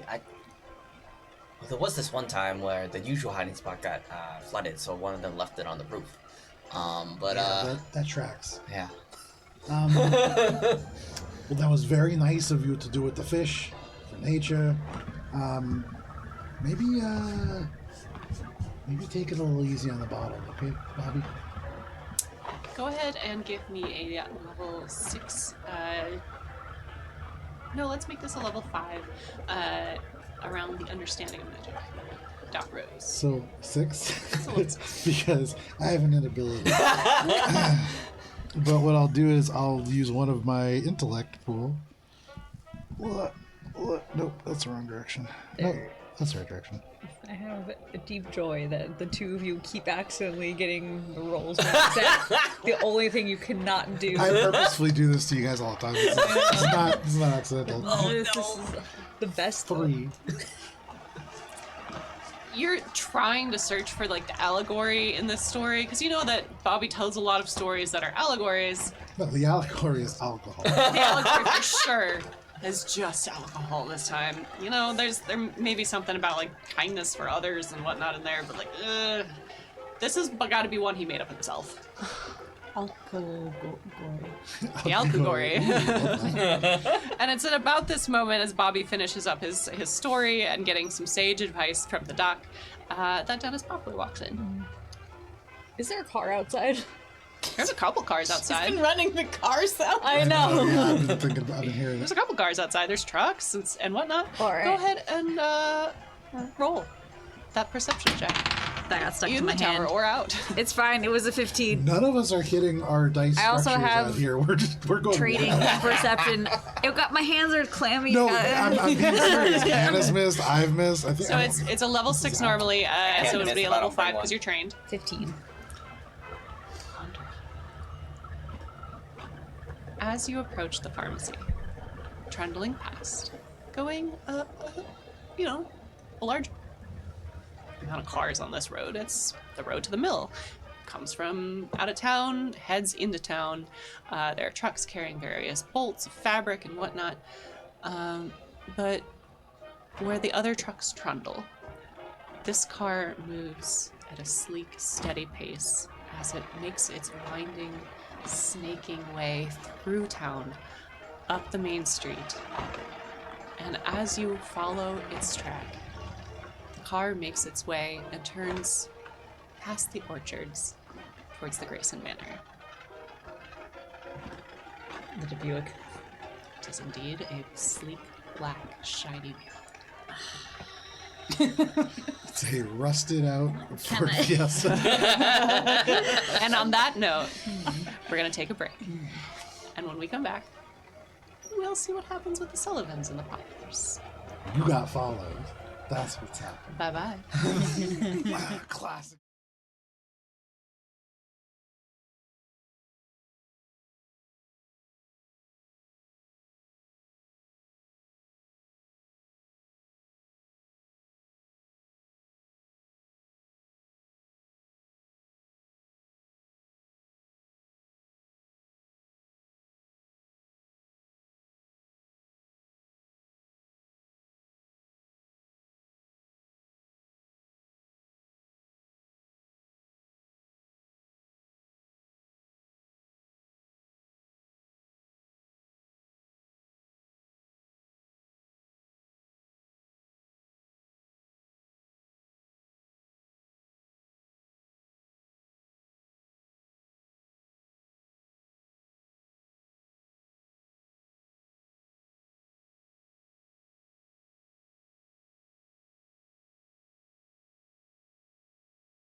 Hello and welcome back to Iron and Thorn, our second session of maybe 4 or 5.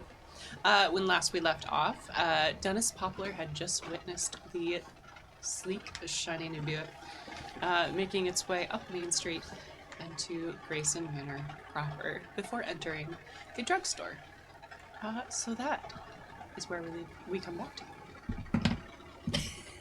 Yeah. I want to call attention to That's this. the Buick. Look at this. Let me show you the Buick in closer detail here.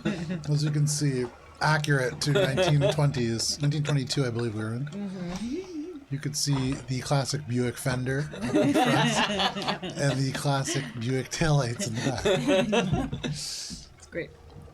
Yeah, you gotta put it on a map somehow. Yeah. So Dennis, you see the car traveling off up the street. I'm going to the pharmacy. Does it have like one of those little bells? Like you open it Yeah. up? Oh, yeah, of course. Okay. So kind of striding, go right up to the counter, and be like, You see, you hear a put upon little squeak as Tim McKean makes his way over and says, Mr. Poplar, hi. Well, I'm welcome. What can? Welcome to Eastbridge drugstore. What can I do for you?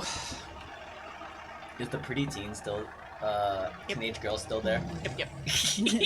to docking. Yeah. You don't want a soda or anything? Can we hear this happening? You're just in the back room. Okay.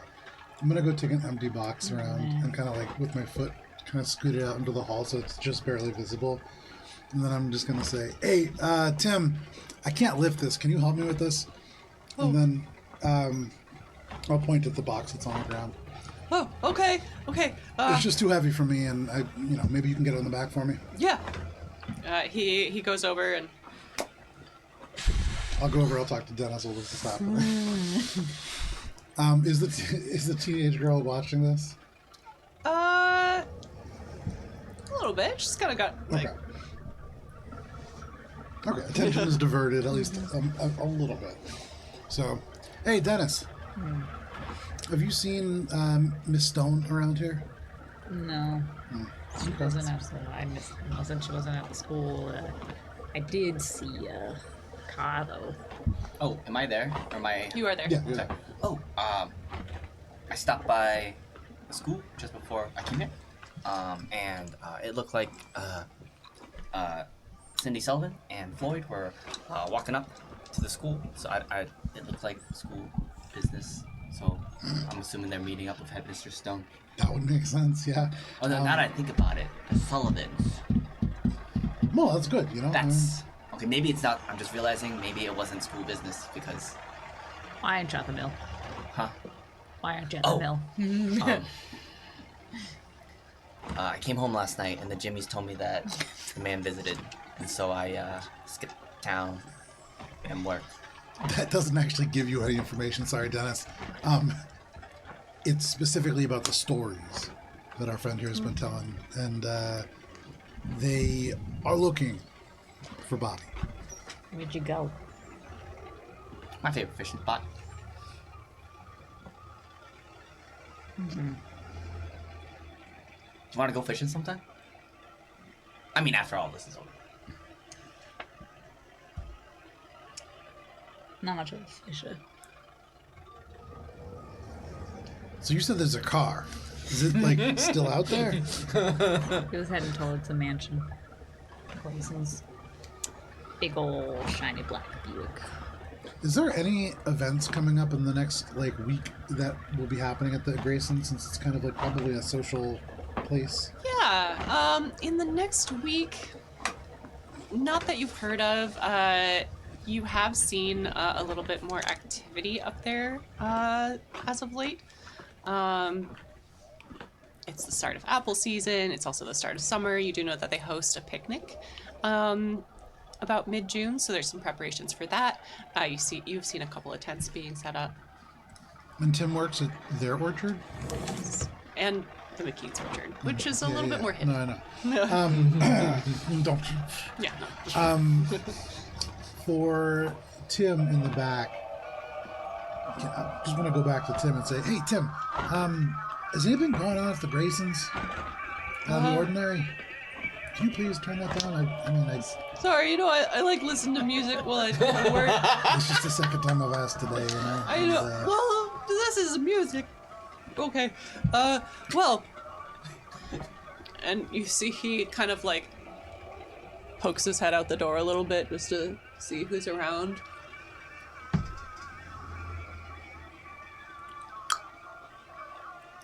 So, like what?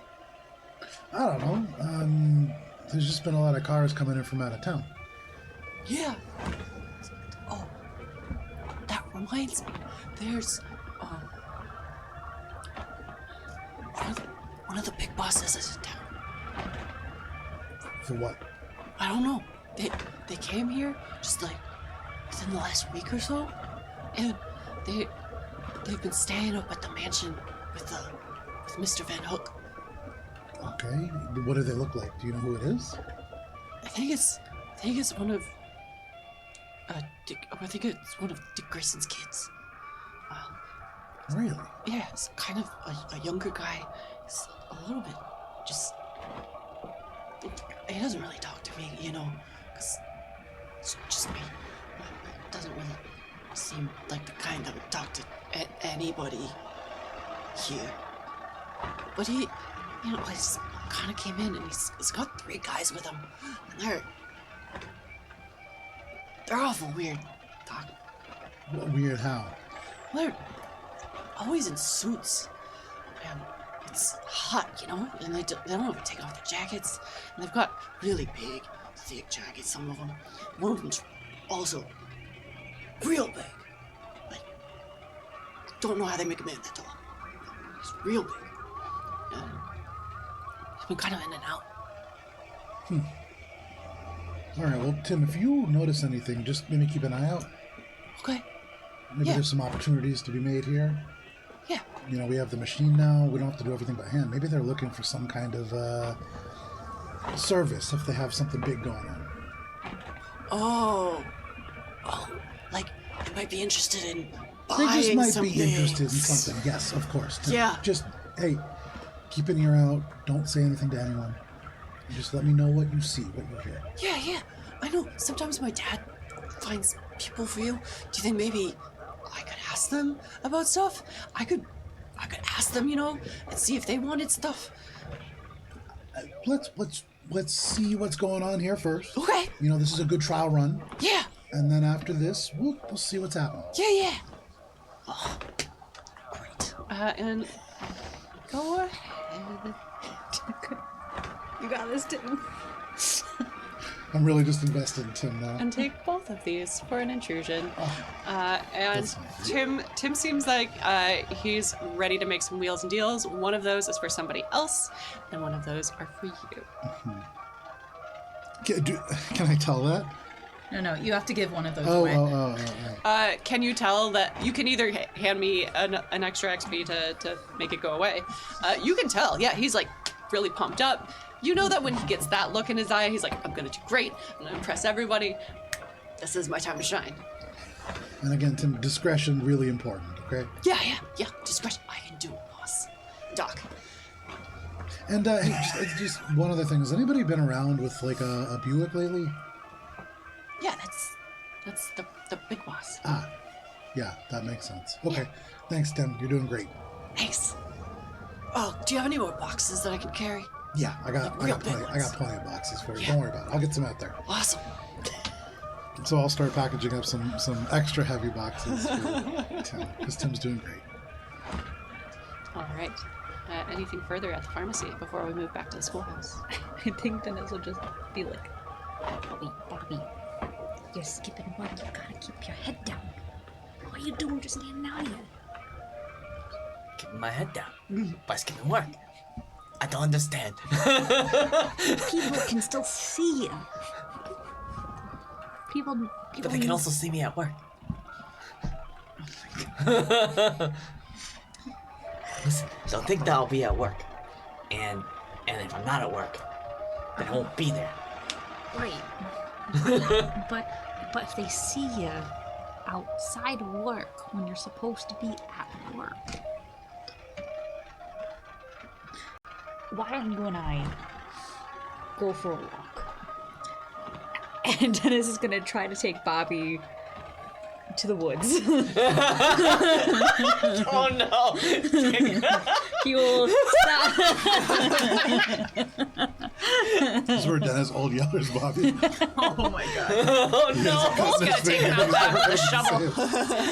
That's a pretty bad cut we got. He will stop home for the camping stove. And then which will take them by the schoolyard, so there's a small chance that they won't be completely sidetracked Wait. forever. Should we tell the doc? I mean, we should probably all meet up. Yeah, I guess true. But you really shouldn't just be in town. Well, I mean, I have to meet up with all of you. Because that was the plan. We Yep. gotta hide you somewhere. All right. I mean, you said the Buick went up to the Grayson Manor, so they're not here. No, that's pretty cool. Other people have eyes. Dennis is really passionate about this. Just throwing stuff back. Oh yeah, It's right, because that makes most of the sense. people that Dennis works with doesn't have eyes. Very fair. It's behind you. What? Yeah, that's why I was thinking I'd just hide in the back of the pharmacy. For now, until we all meet up. Are you in the back right now? Huh? You're not in the back right now. Yes, I'm talking to you. Oh my god. As we move away, This very constructive conversation. The teenage girl is like, hey, what are we talking about? it's like, are you supposed to be at work? Are you playing hooky? Oh, and if I see Tim come out with the boxes, Oh, yeah. I would Tim's just say, making his... "Oh, Tim, you been working out?"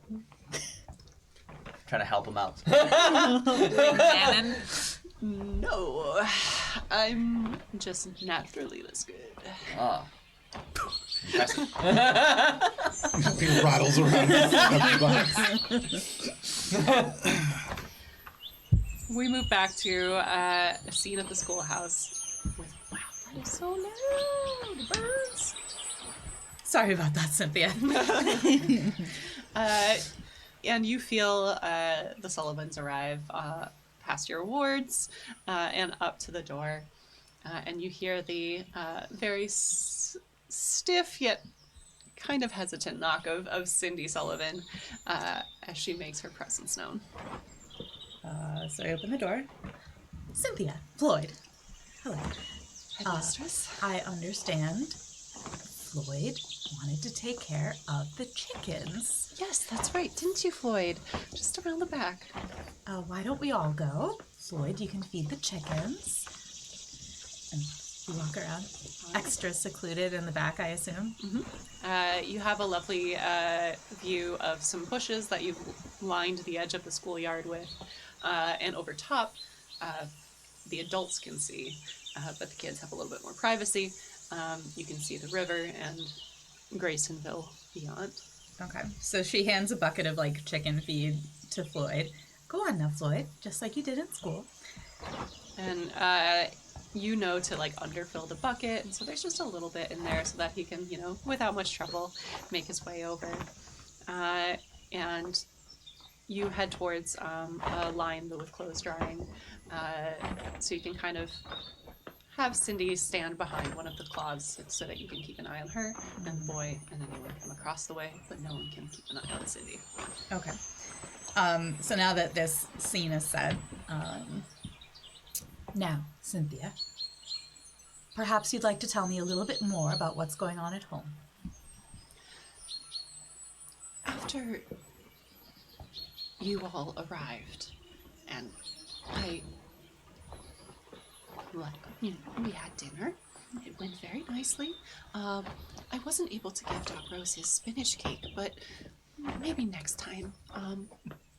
So we had a couple of extras. It was very lovely. I have a bit of tweaking to do on that recipe, but anyway, we were getting ready for bed, and John's John's had a hard time with the extra hours, and he's just stressed. But he's never gotten angry like that before. I didn't say anything untoward. I didn't think I said anything that made him mad at me. I just went to,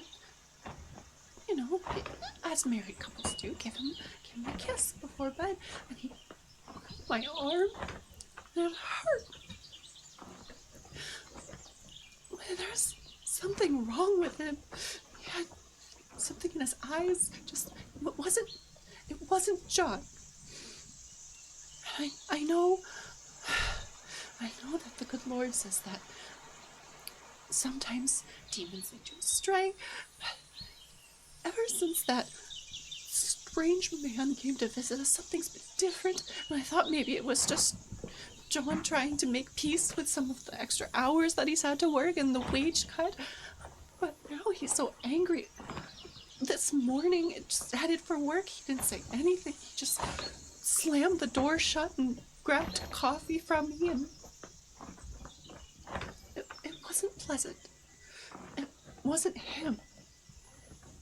I don't know what has happened. Thank you for sharing this. As I said, there is magic interfering at your home. I'm going to help. May I see your arm? Perhaps I can provide some healing while you're here. And you see she kind of pulls one of the gloves off. And sure enough, you see where you had seen the red thread earlier. A pretty substantial mark. Bruised in the shape of fingers. Do I have any poultices that I can apply? Yeah. Any mumbo jumbo I can? You're very used to making up different bandages for cuts and bruises that happen. No roll required. You have some things in your stores that you can apply to help ease the swelling, and then hide any crushed veins that might bloom up over the next few days. Okay. So I do that gently and in such a way that she can hide it again with her glove. So, John is at the factory now, yes?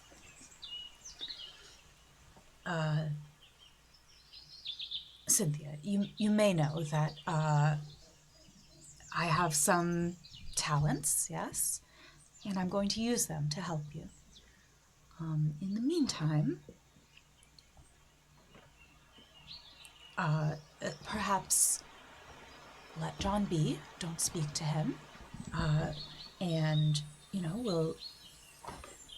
I'll help get him back to normal as quickly as possible. Okay. If you'd like, you can take the children and stay somewhere else.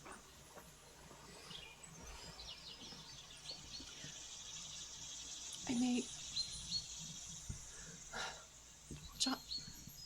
John Edward does have a few shifts at the factory, so he can't go. But I could take Mary Lou and Floyd, and we can go visit my mother. She lives farther towards Worcester, but we can... Well, I think that's an excellent idea.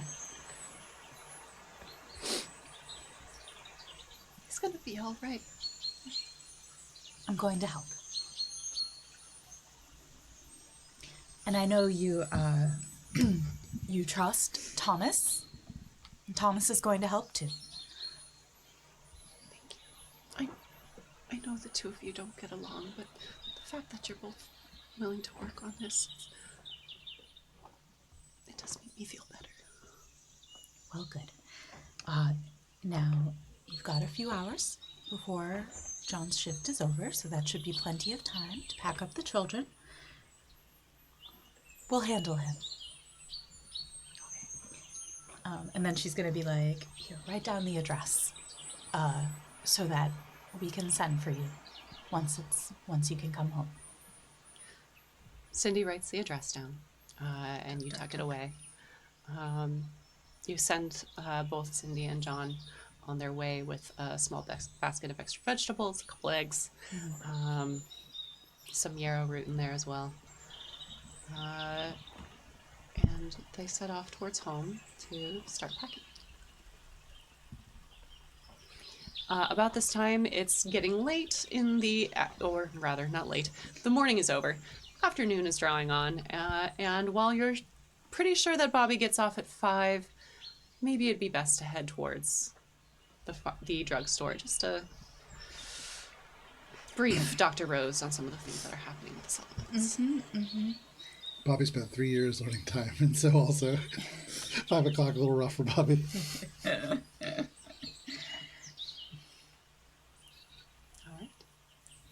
So you head into town, and eventually we make our way back to the meeting place, the drugstore proper. Hey, we did it. Parties all together. Oh, what are you guys doing here? Are we in the back of the store where like other people can't hear us? Just want to make sure. If you want to be there, you can be I there. think Can we as people, speak privately? yeah, as someplace? people are getting in, we'll definitely say, Tim, we'll leave you to clean everything up, and feel free to turn your music up a little louder if you want now. I think people are winding down a little bit. And we'll go in the back. So Matilda is going to share what she learned one exposition later. Okay. Wait. Do you think John got angry when you did the thing with the dolls? I am concerned that the timeline matches up, yes. So there is still magic afoot that we must intercept. With my inability of magic, does it seem as if destroying the doll is what caused that, or is it the threads that we saw appearing, or not that the threads that the magic people saw appearing, were those the indicators that this damage was going to happen? Go ahead and give me a level 5 understanding magic roll. What is level 5? 15? And for you, it's a level 6. Yeah, so it's going to be an 11. No idea. No idea. Can I think as I'm like describing it and realizing that there's sort of like a bigger thing that we need to intercept, can I make an understanding magic check? You certainly can. Level 5. Go ahead and spend one of those points. Look, I'm not going to pretend to understand this magic stuff. In fact, I'm not even going to try. Because 14. Very nice. Awesome. Okay, so You knew that the working with the dolls, whatever had been done to summon these things, was finished. So the summoning, done. The working to then bind the hearts and minds, kind of contingent on those red threads being held tight. So you get the sense that there is kind of some knockback happening, where you have pulled a string real taut, and now it's been released. okay. So it's kind of swinging the opposite direction. Given that, do I think that the effect that like it'll settle, or do I think I need to do more in order to get John back to himself? With that roll, there is a chance it'll settle over time, but the most expedient way would be to find the person who cast the working to begin with, or the summoned creature associated with the working. Okay. Undo them. So I say all of that. So we know that folks associated with the desires for unionizing are being targeted. So it's who has the most to gain from manipulating these people and attacking them? The Graysons, of course. So we go on the river?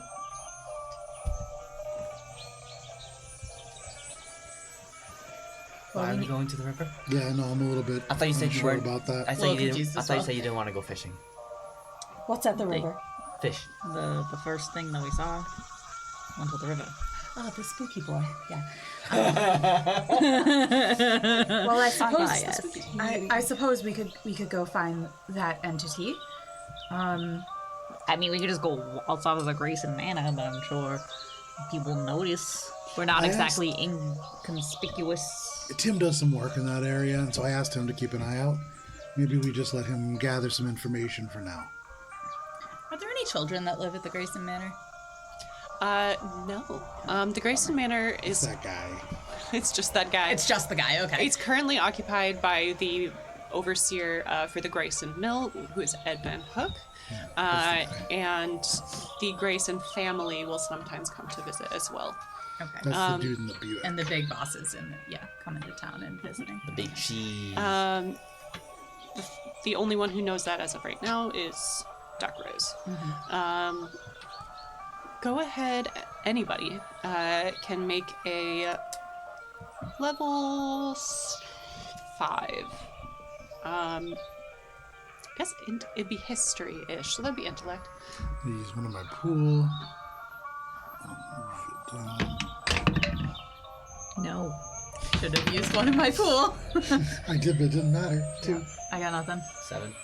I Sweet. don't know nothing. You don't know nothing. Don't worry about it. Good job, guys.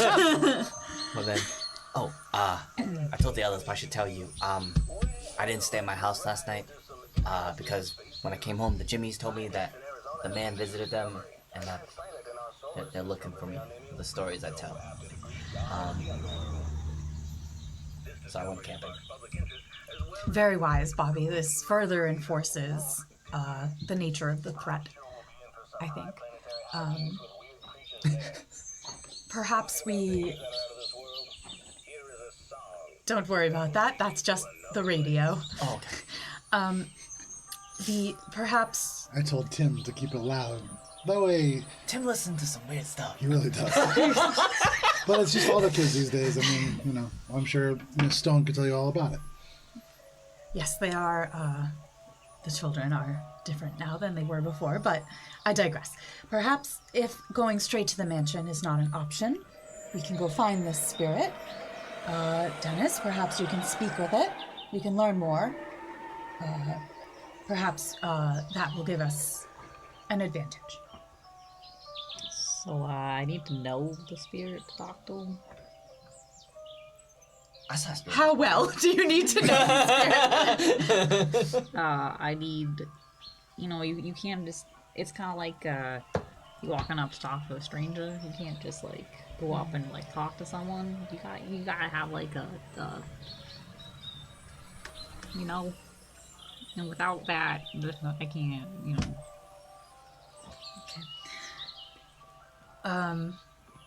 Well, it's still one option.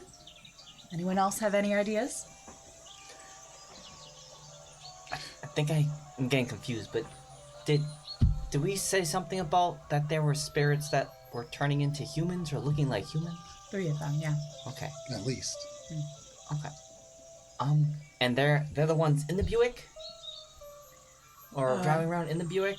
Are they the same? I'm getting confused. Alana made a connection, but Dennis doesn't know these things.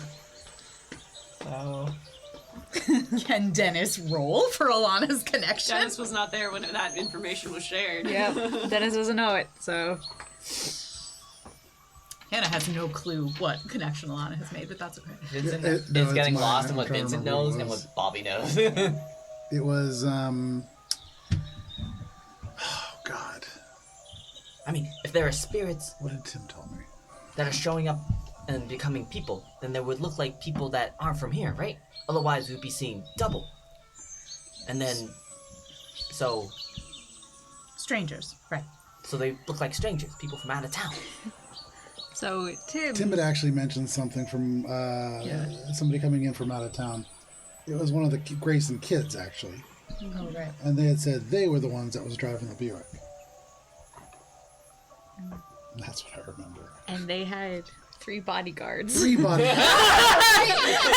missed that. I just Okay. remember that they had a guy thank you, with, thank that you. was really, really tall. Okay. That was the guy. I'm just watching Alana sitting there like, I know the thing. Cody was the one that really stood out to me. Okay. So, if we listen for the spirits, we should look for people that are from around here. Strangers, right. Has anybody heard about any new people in town recently? Well, Tim actually just told me. And I filled him in on all of that. Ah, right. 3 bodyguards. That makes sense. But why is one of them so big? Because they're a ghost. The words that Tim used, I think, were like, they didn't know that people could be made that big. And Tim's, you know, they're impressionable, but I like to think they wouldn't exaggerate to that degree. Like a golem? What? Can I make a... Matilda, your earlier roll around the threads and whatnot will bring the roll down. It's a level 4 difficulty around the understanding of magic. Make another roll. Mm-hmm. Make it easier. That's... You know, like the With the points of 4. like the Jewish religion, the golem. Many Jews in this Christian I was gonna say, I Joe grew up in Newton. Natural 20. Oh, beautiful. Hold on, I have a bunch of these sitting over here. So Are those unused? those are used. Oh, those are used. They're Please take one. Just one? It's Or It's one for 2 you. and 1 to give. No, one for you. You don't have to give one to anything. Yeah. You give when Cara goes, aha! Oh, the By information meddling. GM and Thank you. When I Yeah. meddle, you get more to give away. Got it. Nice. You learn so much. Matilda, you think back to that vision you had at the graveside. And as you are thinking on that, your understanding of the working of these dolls, the effect they have on hearts and minds, this red thread that you've seen binding everything together. Red is a very powerful color when you are looking to bind a working. It's maybe the strongest one that you could pick from, and it does set a certain level of intent with things. These 3 were placed on top of very specific graves in the section of the graveyard that's very old and has to do with the founding families. They all have some connection, either in town or to somebody who once was in town. And you get the sense that while the working utilizes these forms, it is not maybe the actual personality of the person. It just kind of uses their face to fill them with something else. The filling behind the mask, I guess. And you heard the spirit say the faces looked mushy, like they hadn't quite been formed. So their genesis was probably at the graveyard. They were still able to move and act because the spirit did see them there. So they weren't summoned particularly there. But you have heard of these spirits that are summoned by powerful magic that fill and stuff their way into forms of men, but are not men themselves. They are servants of their summoner. They have different abilities and different attributes that change their physical forms. You've heard of some that become smoke, some that can summon shadows. And thinking back to the shadows and the wrongnesses, you realize there's a difference between the shadow and the wrongness at the grave. The wrongnesses were just attracted to the workings as they were. You had touched one that kind of brought power to it. You get the sense that what you saw when you touched the initial doll was a sentry, watching over the dolls themselves. And it went back to report. They failed. Okay. So these things still exist. They're still in town. Their forms maybe not as solid as they once were, which means their hold on people is tenuous. So these threads have frayed, and if it was just a slight touch, vanished entirely, like around Cindy and around Doc Rose. But maybe those tight threads are cutting a little deep into some of the remaining people. So that is what you hear from Matilda. And she's like, well, that means that if we follow the entity, the sentry. It will lead us to its master. It's been a while since it left, but perhaps we can find some way to track it. Do we know anybody or anything that specifically would be of interest out in that direction? It was headed back towards Graysonville. Okay. They mentioned it was heading across the river. You did note, however, that Matilda did not see it cross. It seemed to have stuck. So that would speak to maybe some sort of range. And in this world, does running water have anything to do with... I wouldn't know. It doesn't matter. You could make a check. Thomas would not know. Thomas would not know. Matilda, you would. Can I make a check to You figure out? You would just no roll required. That's in your journals. It just doesn't cross running water. Running water is a powerful barrier. It's kind of kept a lot of the ick of Graysonville out of Old Eastbridge proper. It's why you have more green things. Your garden does better on the side. You know that people try to garden on the other side. The vegetables just don't hold up as well. The orchards themselves have suffered too. You know the McKean's secret orchard. You've benefited from some of the sour apples. Your applesauce is legend. That's why the kids keep coming back. That's why the kids keep coming back. They come back for that sauce. Okay, so does Slightly fermented. okay? So if this question is a check, that's fine. But does that mean so? Presumably, whoever is powerful enough to have cast this spell knows that the sentry can't cross the river. And so that would mean that someone would have had to come meet the sentry. Does Matilda know that? Okay. So the sentry would have had to stay in Old Eastbridge, meaning someone from Graysonville would have had to come to collect the information. Where was the sentry? We saw it come to whereabouts did it? You saw it at the graveyard. And then it fled towards the river. Which, like where? Like towards North. which direction? I assume north. Yes, it fled north towards the river, towards the bridge that would lead out of town, away from the town square. Okay. Because they had headed back towards the old town square, and it bypassed the wards. It kind of like edged around Matilda's schoolyard. Okay. Should we- And we heard a car around that area around the time the sentry was there, but we didn't see what kind of car it is. Okay. Should we go investigate the area where the sentry stopped? See if there's any clues there? Yes, and perhaps we can ask around to see if anyone from Graysonville proper headed that way. There's not many reasons why a person in Graysonville would have for crossing the river. So, yes, that's a good place to start. It's getting later in the day. Tim McKean's been packing up. And at this point in time, you hear the front door open and the jingle of the chime. That's the Oh, Welcome to the pharmacist. is that a new welcome chime you got here? This is a real Jetsons meets Flintstones vibe.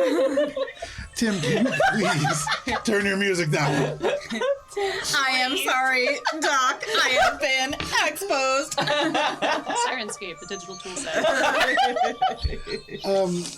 While we're in that distraction, my intruding question is there where is the Grayson's place? That's this right here. That one right there? Yes. This big manor. Where the Buick is. Obviously. Oh my god. Any more on that, or just? No, I'm just thinking there's a shape that I'm thinking about. I'm just thinking about stuff. I'm just gonna keep thinking. You're just gonna keep thinking on that? Yeah. Cool. It's not going very well. Just keep thinking. All right, then, off we go. You hear the front door open. Oh, sorry. You said that, yeah. Somehow I just blocked it out of my mind. I was in a fugue state. A voice I think all of you, maybe Dennis not so much, would recognize as the older of the two Jimmys. Hey Tim, you got more of that the medicine that Doc makes. antibiotics. You know, the special medicine, not the one that, you know... You're closed. Come on, just you got the stuff. Please, I need a bit more. Does Des have any idea what's happening here? I'm gonna say, oh, that's my friend Jimmy that I live with. I'm gonna avoid him. Jimmy's purchased a bottle. Jimmy's talking to Tim. Tim, right? Yeah. He's trying to get a bottle. Well, we don't really have it at the front, but I can go see if Doc's got some in the back. Yeah, that'd be good. We drank all of us. Just... Going through that pretty quick there, Jimmy. And as you come around to the front, so, hey, Doc. Yeah.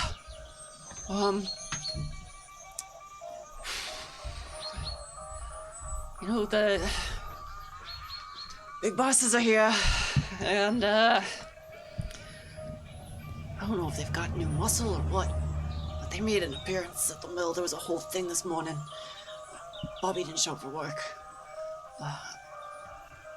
Well, come on, Doc, you know Bobby. The fast kid? Doc, Bobby Rivers, you know, we live with him, Shivers. Shivers. Yeah. And you know, it's, they were looking for him, something about losing jobs and all that. They pulled me and Junior aside. They came to our house, like, last night, and they had some woods, and now they have more woods. And these woods just, you know, carried with a little bit more edge, you know? What'd they say? They want Bobby, and they want him to, you know, just have words with him, and the words kind of came with the knives. They just roughed us up a little bit, you know, typical, like, you know, Superman scary tactic thing. It's getting rough there, and just wanted Bobby to know that, you know, we didn't rat him out, but you know, I just could use a little bit of courage. Liquid version. It sounds like you're really trying to do the human thing. Let me see what I can do for you.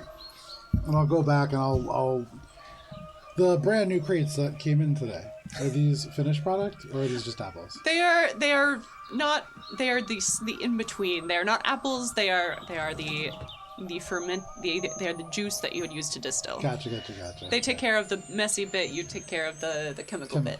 Cool. Okay. But you do have a couple bottles stashed aside. I'll go grab a couple for Jimmy and Jimmy. Right. How much do I owe you, Doc? Don't worry about it. Thanks.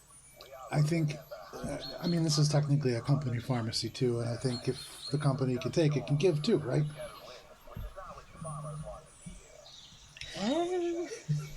Yeah.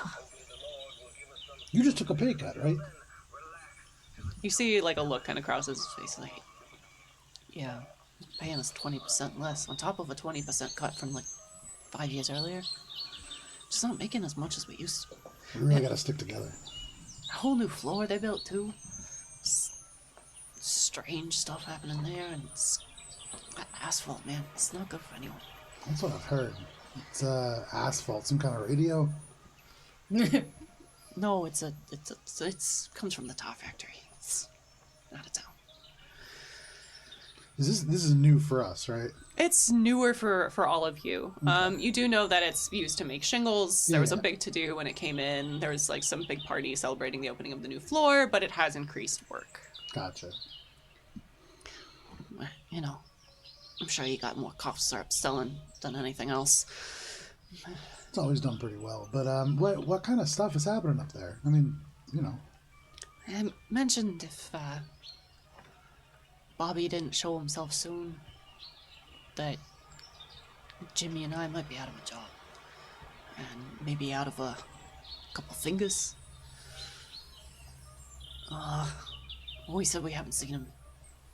Of course. You haven't seen him, Doc, right? You haven't seen him. But let me make you something special, just to make sure that you're okay. you look a little rough. I'm going to go in the back. I'm going to make a special soda. And since we're in the back, I'm going to first of all say, Bobby, stay here and don't say anything. And don't react either. Perfect. Jimmy and Jimmy are here. And there's some problems happening. Give me a second. I'm going to take out of my coat packet a small envelope. And I'm going to tear it open and just dump the contents into the soda. And the little things will just basically just dissolve away for anybody who isn't really, really good at seeing. And I'll bring this back out to Jimmy. I'm really good at seeing. You are really What's good he at up to? seeing. Go ahead and give me a level 5 difficulty around the crafting of magic to see what he's putting in there. To pick up what he is putting down. Is this a task involving discerning the truth? I think you can see that he's making something. Okay. He's not lying about making something. Just checking. All right, gonna go ahead I'm and use gonna one of look them up and- points. And to help give the buff, I'll say, I'm doing hopscotch right now. Did you say at what level? It's a level 5. Okay. So I'm not good at crafting magic, so it goes up. I'm gonna use a point, go back down. Can I like decrease the difficulty more than once? What's your edge at? 2. Where is the edge thing on my screen? This screen is great, but there's so much stuff on it. Limited by character's effort score. What's your effort at? 1. Okay, cool. So Vincent's the only one. so that we're can at do we're it. at level 5 then. Okay. Ah, look at that. 10. No. There's something going on with those little pills, and you know that it's like a little bit strengthened than it could be otherwise. And this is Erskine's lozenges, yes? It is the The Cypher. tapeworm. Yeah. Okay. Yeah. Oh no. I'm going to go ahead and bring this over to Jimmy, and I'm going to pop this down and say, Jimmy, drink this up. I know with the carbonation, it can make you a little fizzy feeling, but just down the hatch, 1 gulp. Go ahead. Doc, that's. Whoa, that's some good proof. Yeah, What no. you put in there? That's so. Whoa. It's medicine, you know. I'm a doctor. And you just, I couldn't quite catch what you had said. Yeah. You have no idea where Shivers is? Well, he kind of. We told him to get out of town because the guys are asking questions, and he said he's gonna go in the woods. I assume he went to his favorite camping spot. It's Maya Lake. That's about where it is. Yeah. Gotcha. And you didn't tell those company folks that, right? No. We just said we hadn't seen him. Okay. Maybe I'll head out that way and see if he's hanging around there or something. But I don't know that they're going to believe you if you say you haven't seen him. You might want to lay low. You and Jimmy. I can't really do that, Doc. I don't have anywhere to go. We're not like Bobby. We can't just go off into the woods and camp. No, but, There's stuff out there. Everybody's got enough. Well, The other day, I saw a deer talking to a wolf. I've And that deer was on 3 legs, man. heard all kinds of things lately. That's a new one. Maybe after this particular drink, you don't drink another one until tomorrow. Okay, Jimmy? It's strong. It is strong. It is strong. The deer had eyes like mine. Yeah. Where was this dude? It was on the path towards Maya Lake. Sometimes we try and meet Jimmy up there. Yeah. We just get lost. Yeah. I don't know how he gets up there so fast. He's just so agile. Yeah. It's hard. It moves like a bobcat, that guy. He really does. All right. Well, Jimmy, I appreciate you just looking out for your friends, I guess. It's a nice thing to do. You don't see people doing that very often. If I see him, I'll let him know that you're looking for him. Tell him to maybe not be around here. Yeah. Well, he seems to have done a good job of that already. He sometimes comes into town when he shouldn't. All right. I'll see you later, Bobby. Jimmy. Doc. We all chose Tommy, Bobby, Jimmy. And you see Jimmy Thompson kind of Jimmy Thompson. I did not choose name. Kind of like waddles out the door, basically. He took a hefty shot. Okay, so this thing about the additional floor that was in the factory, the mill. Mm-hmm. Okay. I'll go back and I'll fill everybody in on all this stuff. But the other thing I do want to mention to him is just, your friends also didn't rat you out for what it's worth. I'm pretty sure they would tell the truth. I knew they wouldn't. From Matilda's perspective, there are two places where this spell might be being cast from. Third floor of the mill, or somewhere in the Grayson mansion. So I would like to spend an XP to use the sudden insight intrusion, where a flash of insight provides me with a clear answer, suggests a course of action with regard to an urgent question, problem, or obstacle. So my urgent question is, where is this spell being cast from? Spell has been cast. But the working seems... Thinking about the bodyguards, the new floor is odd. But, it makes sense. Shingles are this new roof thing. It's a thing people are buying right now, and with people not spending a whole lot on fancy clothes, it makes sense. But the fact that one of Dick Grayson's kids is involved. What was his name? Sorry. Yeah, you heard me. Maybe some people chose the name of Richard Grayson so that I might be forced to say Dick Grayson on stream. Who would say that? That's crazy. Not a sponsor. But, Richard Grayson III is getting up in years. He's got a couple of kids. And there's always been, for you especially, something's not quite right with that family. Richard Grayson III in particular has set off little, bells and alerts for you.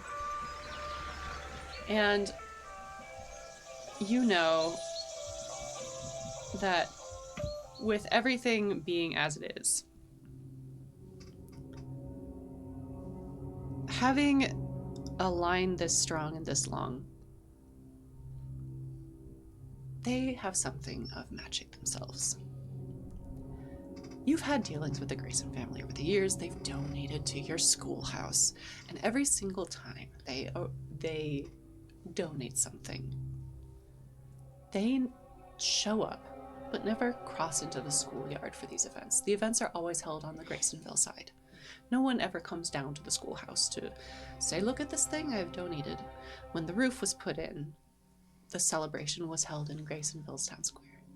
When the slates were added, Graysonville's town square. There was one time when one of the Grayson children came to the schoolhouse. They're fully grown. One of the second children's, Adam, had shown up. A haughty child, a haughty boy, no more than 24.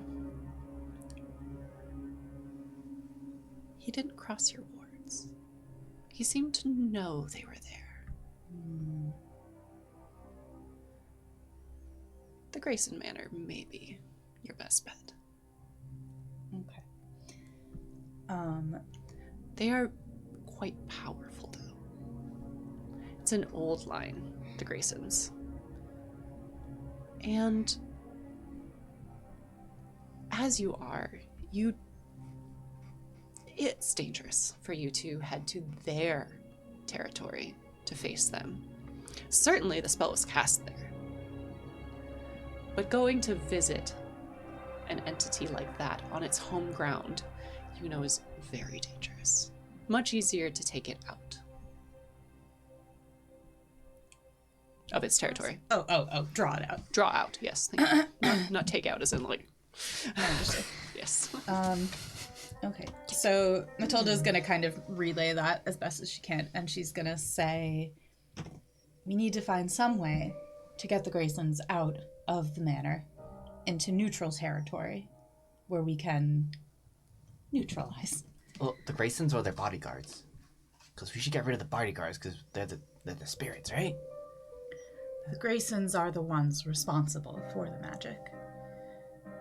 Do I think that, like, if... Sorry.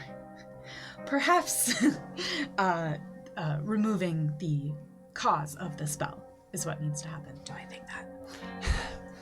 Since you spent XP. Again, the working is complete. Yeah. So, if the bodyguards were summoned, are in control, are under the control of the summoner, they will still exist.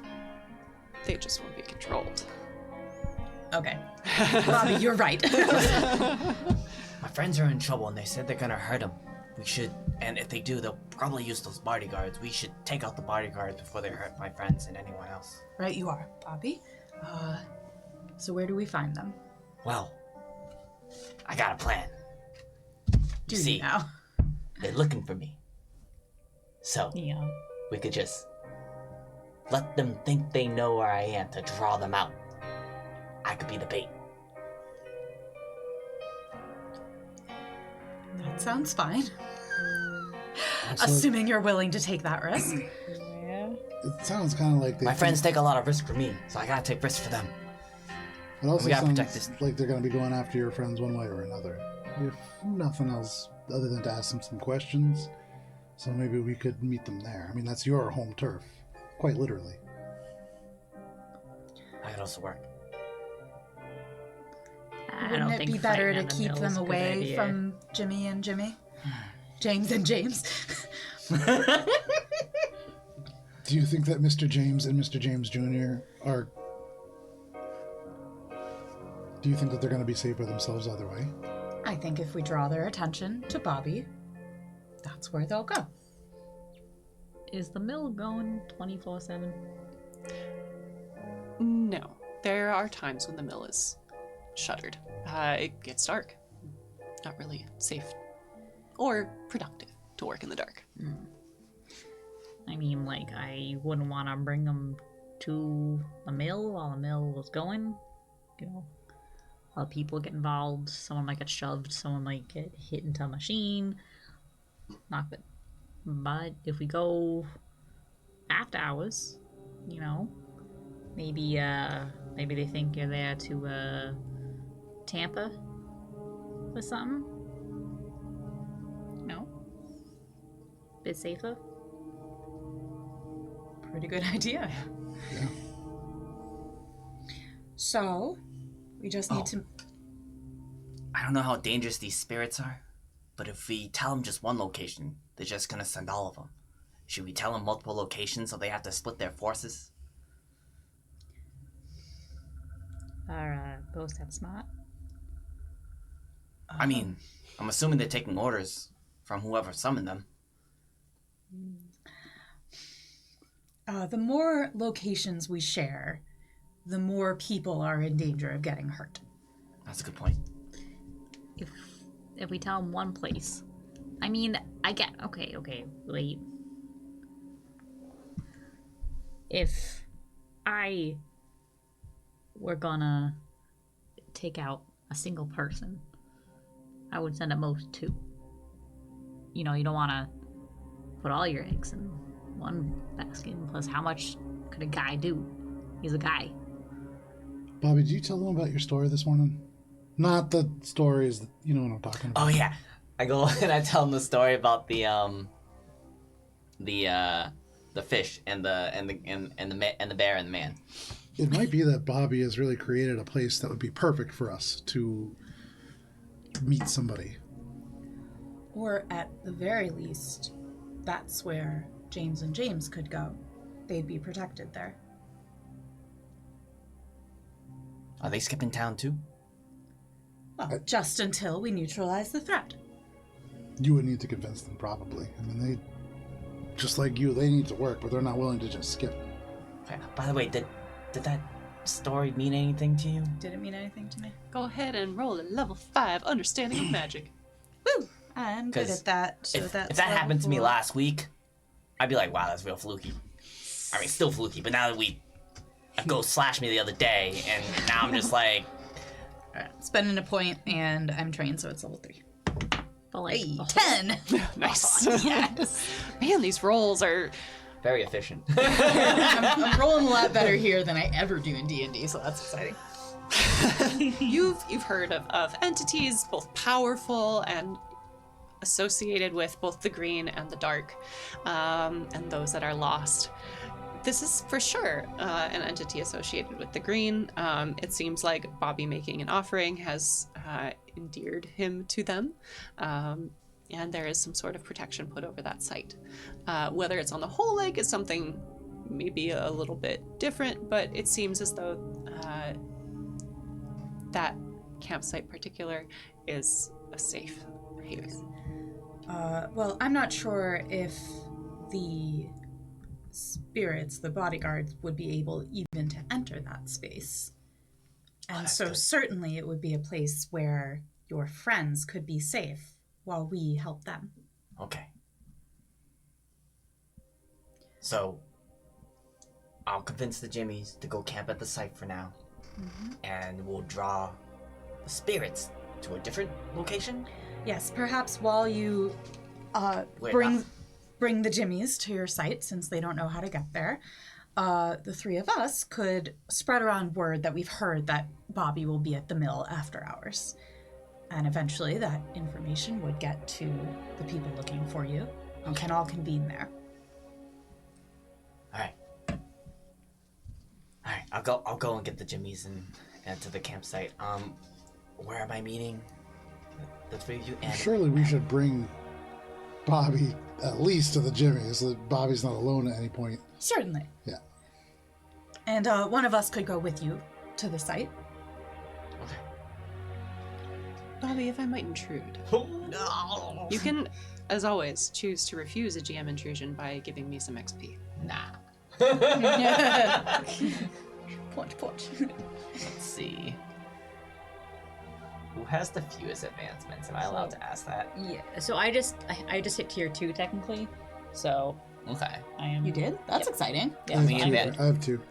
I have one because I've been spending mine on the As a sage, on the it's like, you know.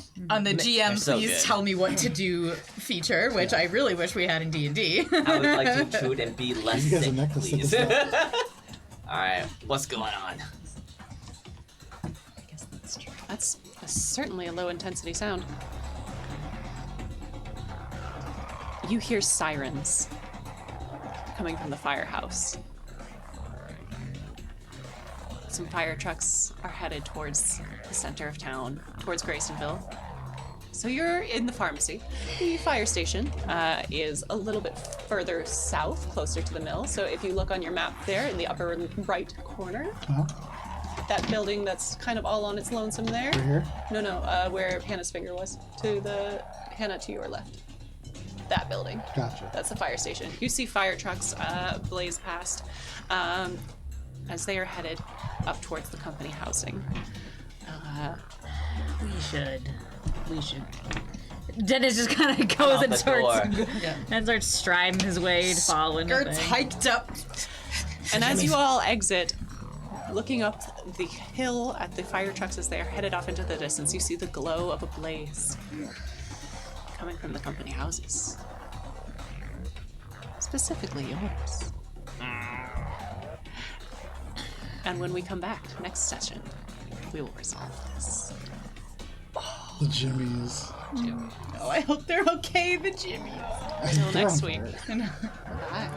Bye. Good.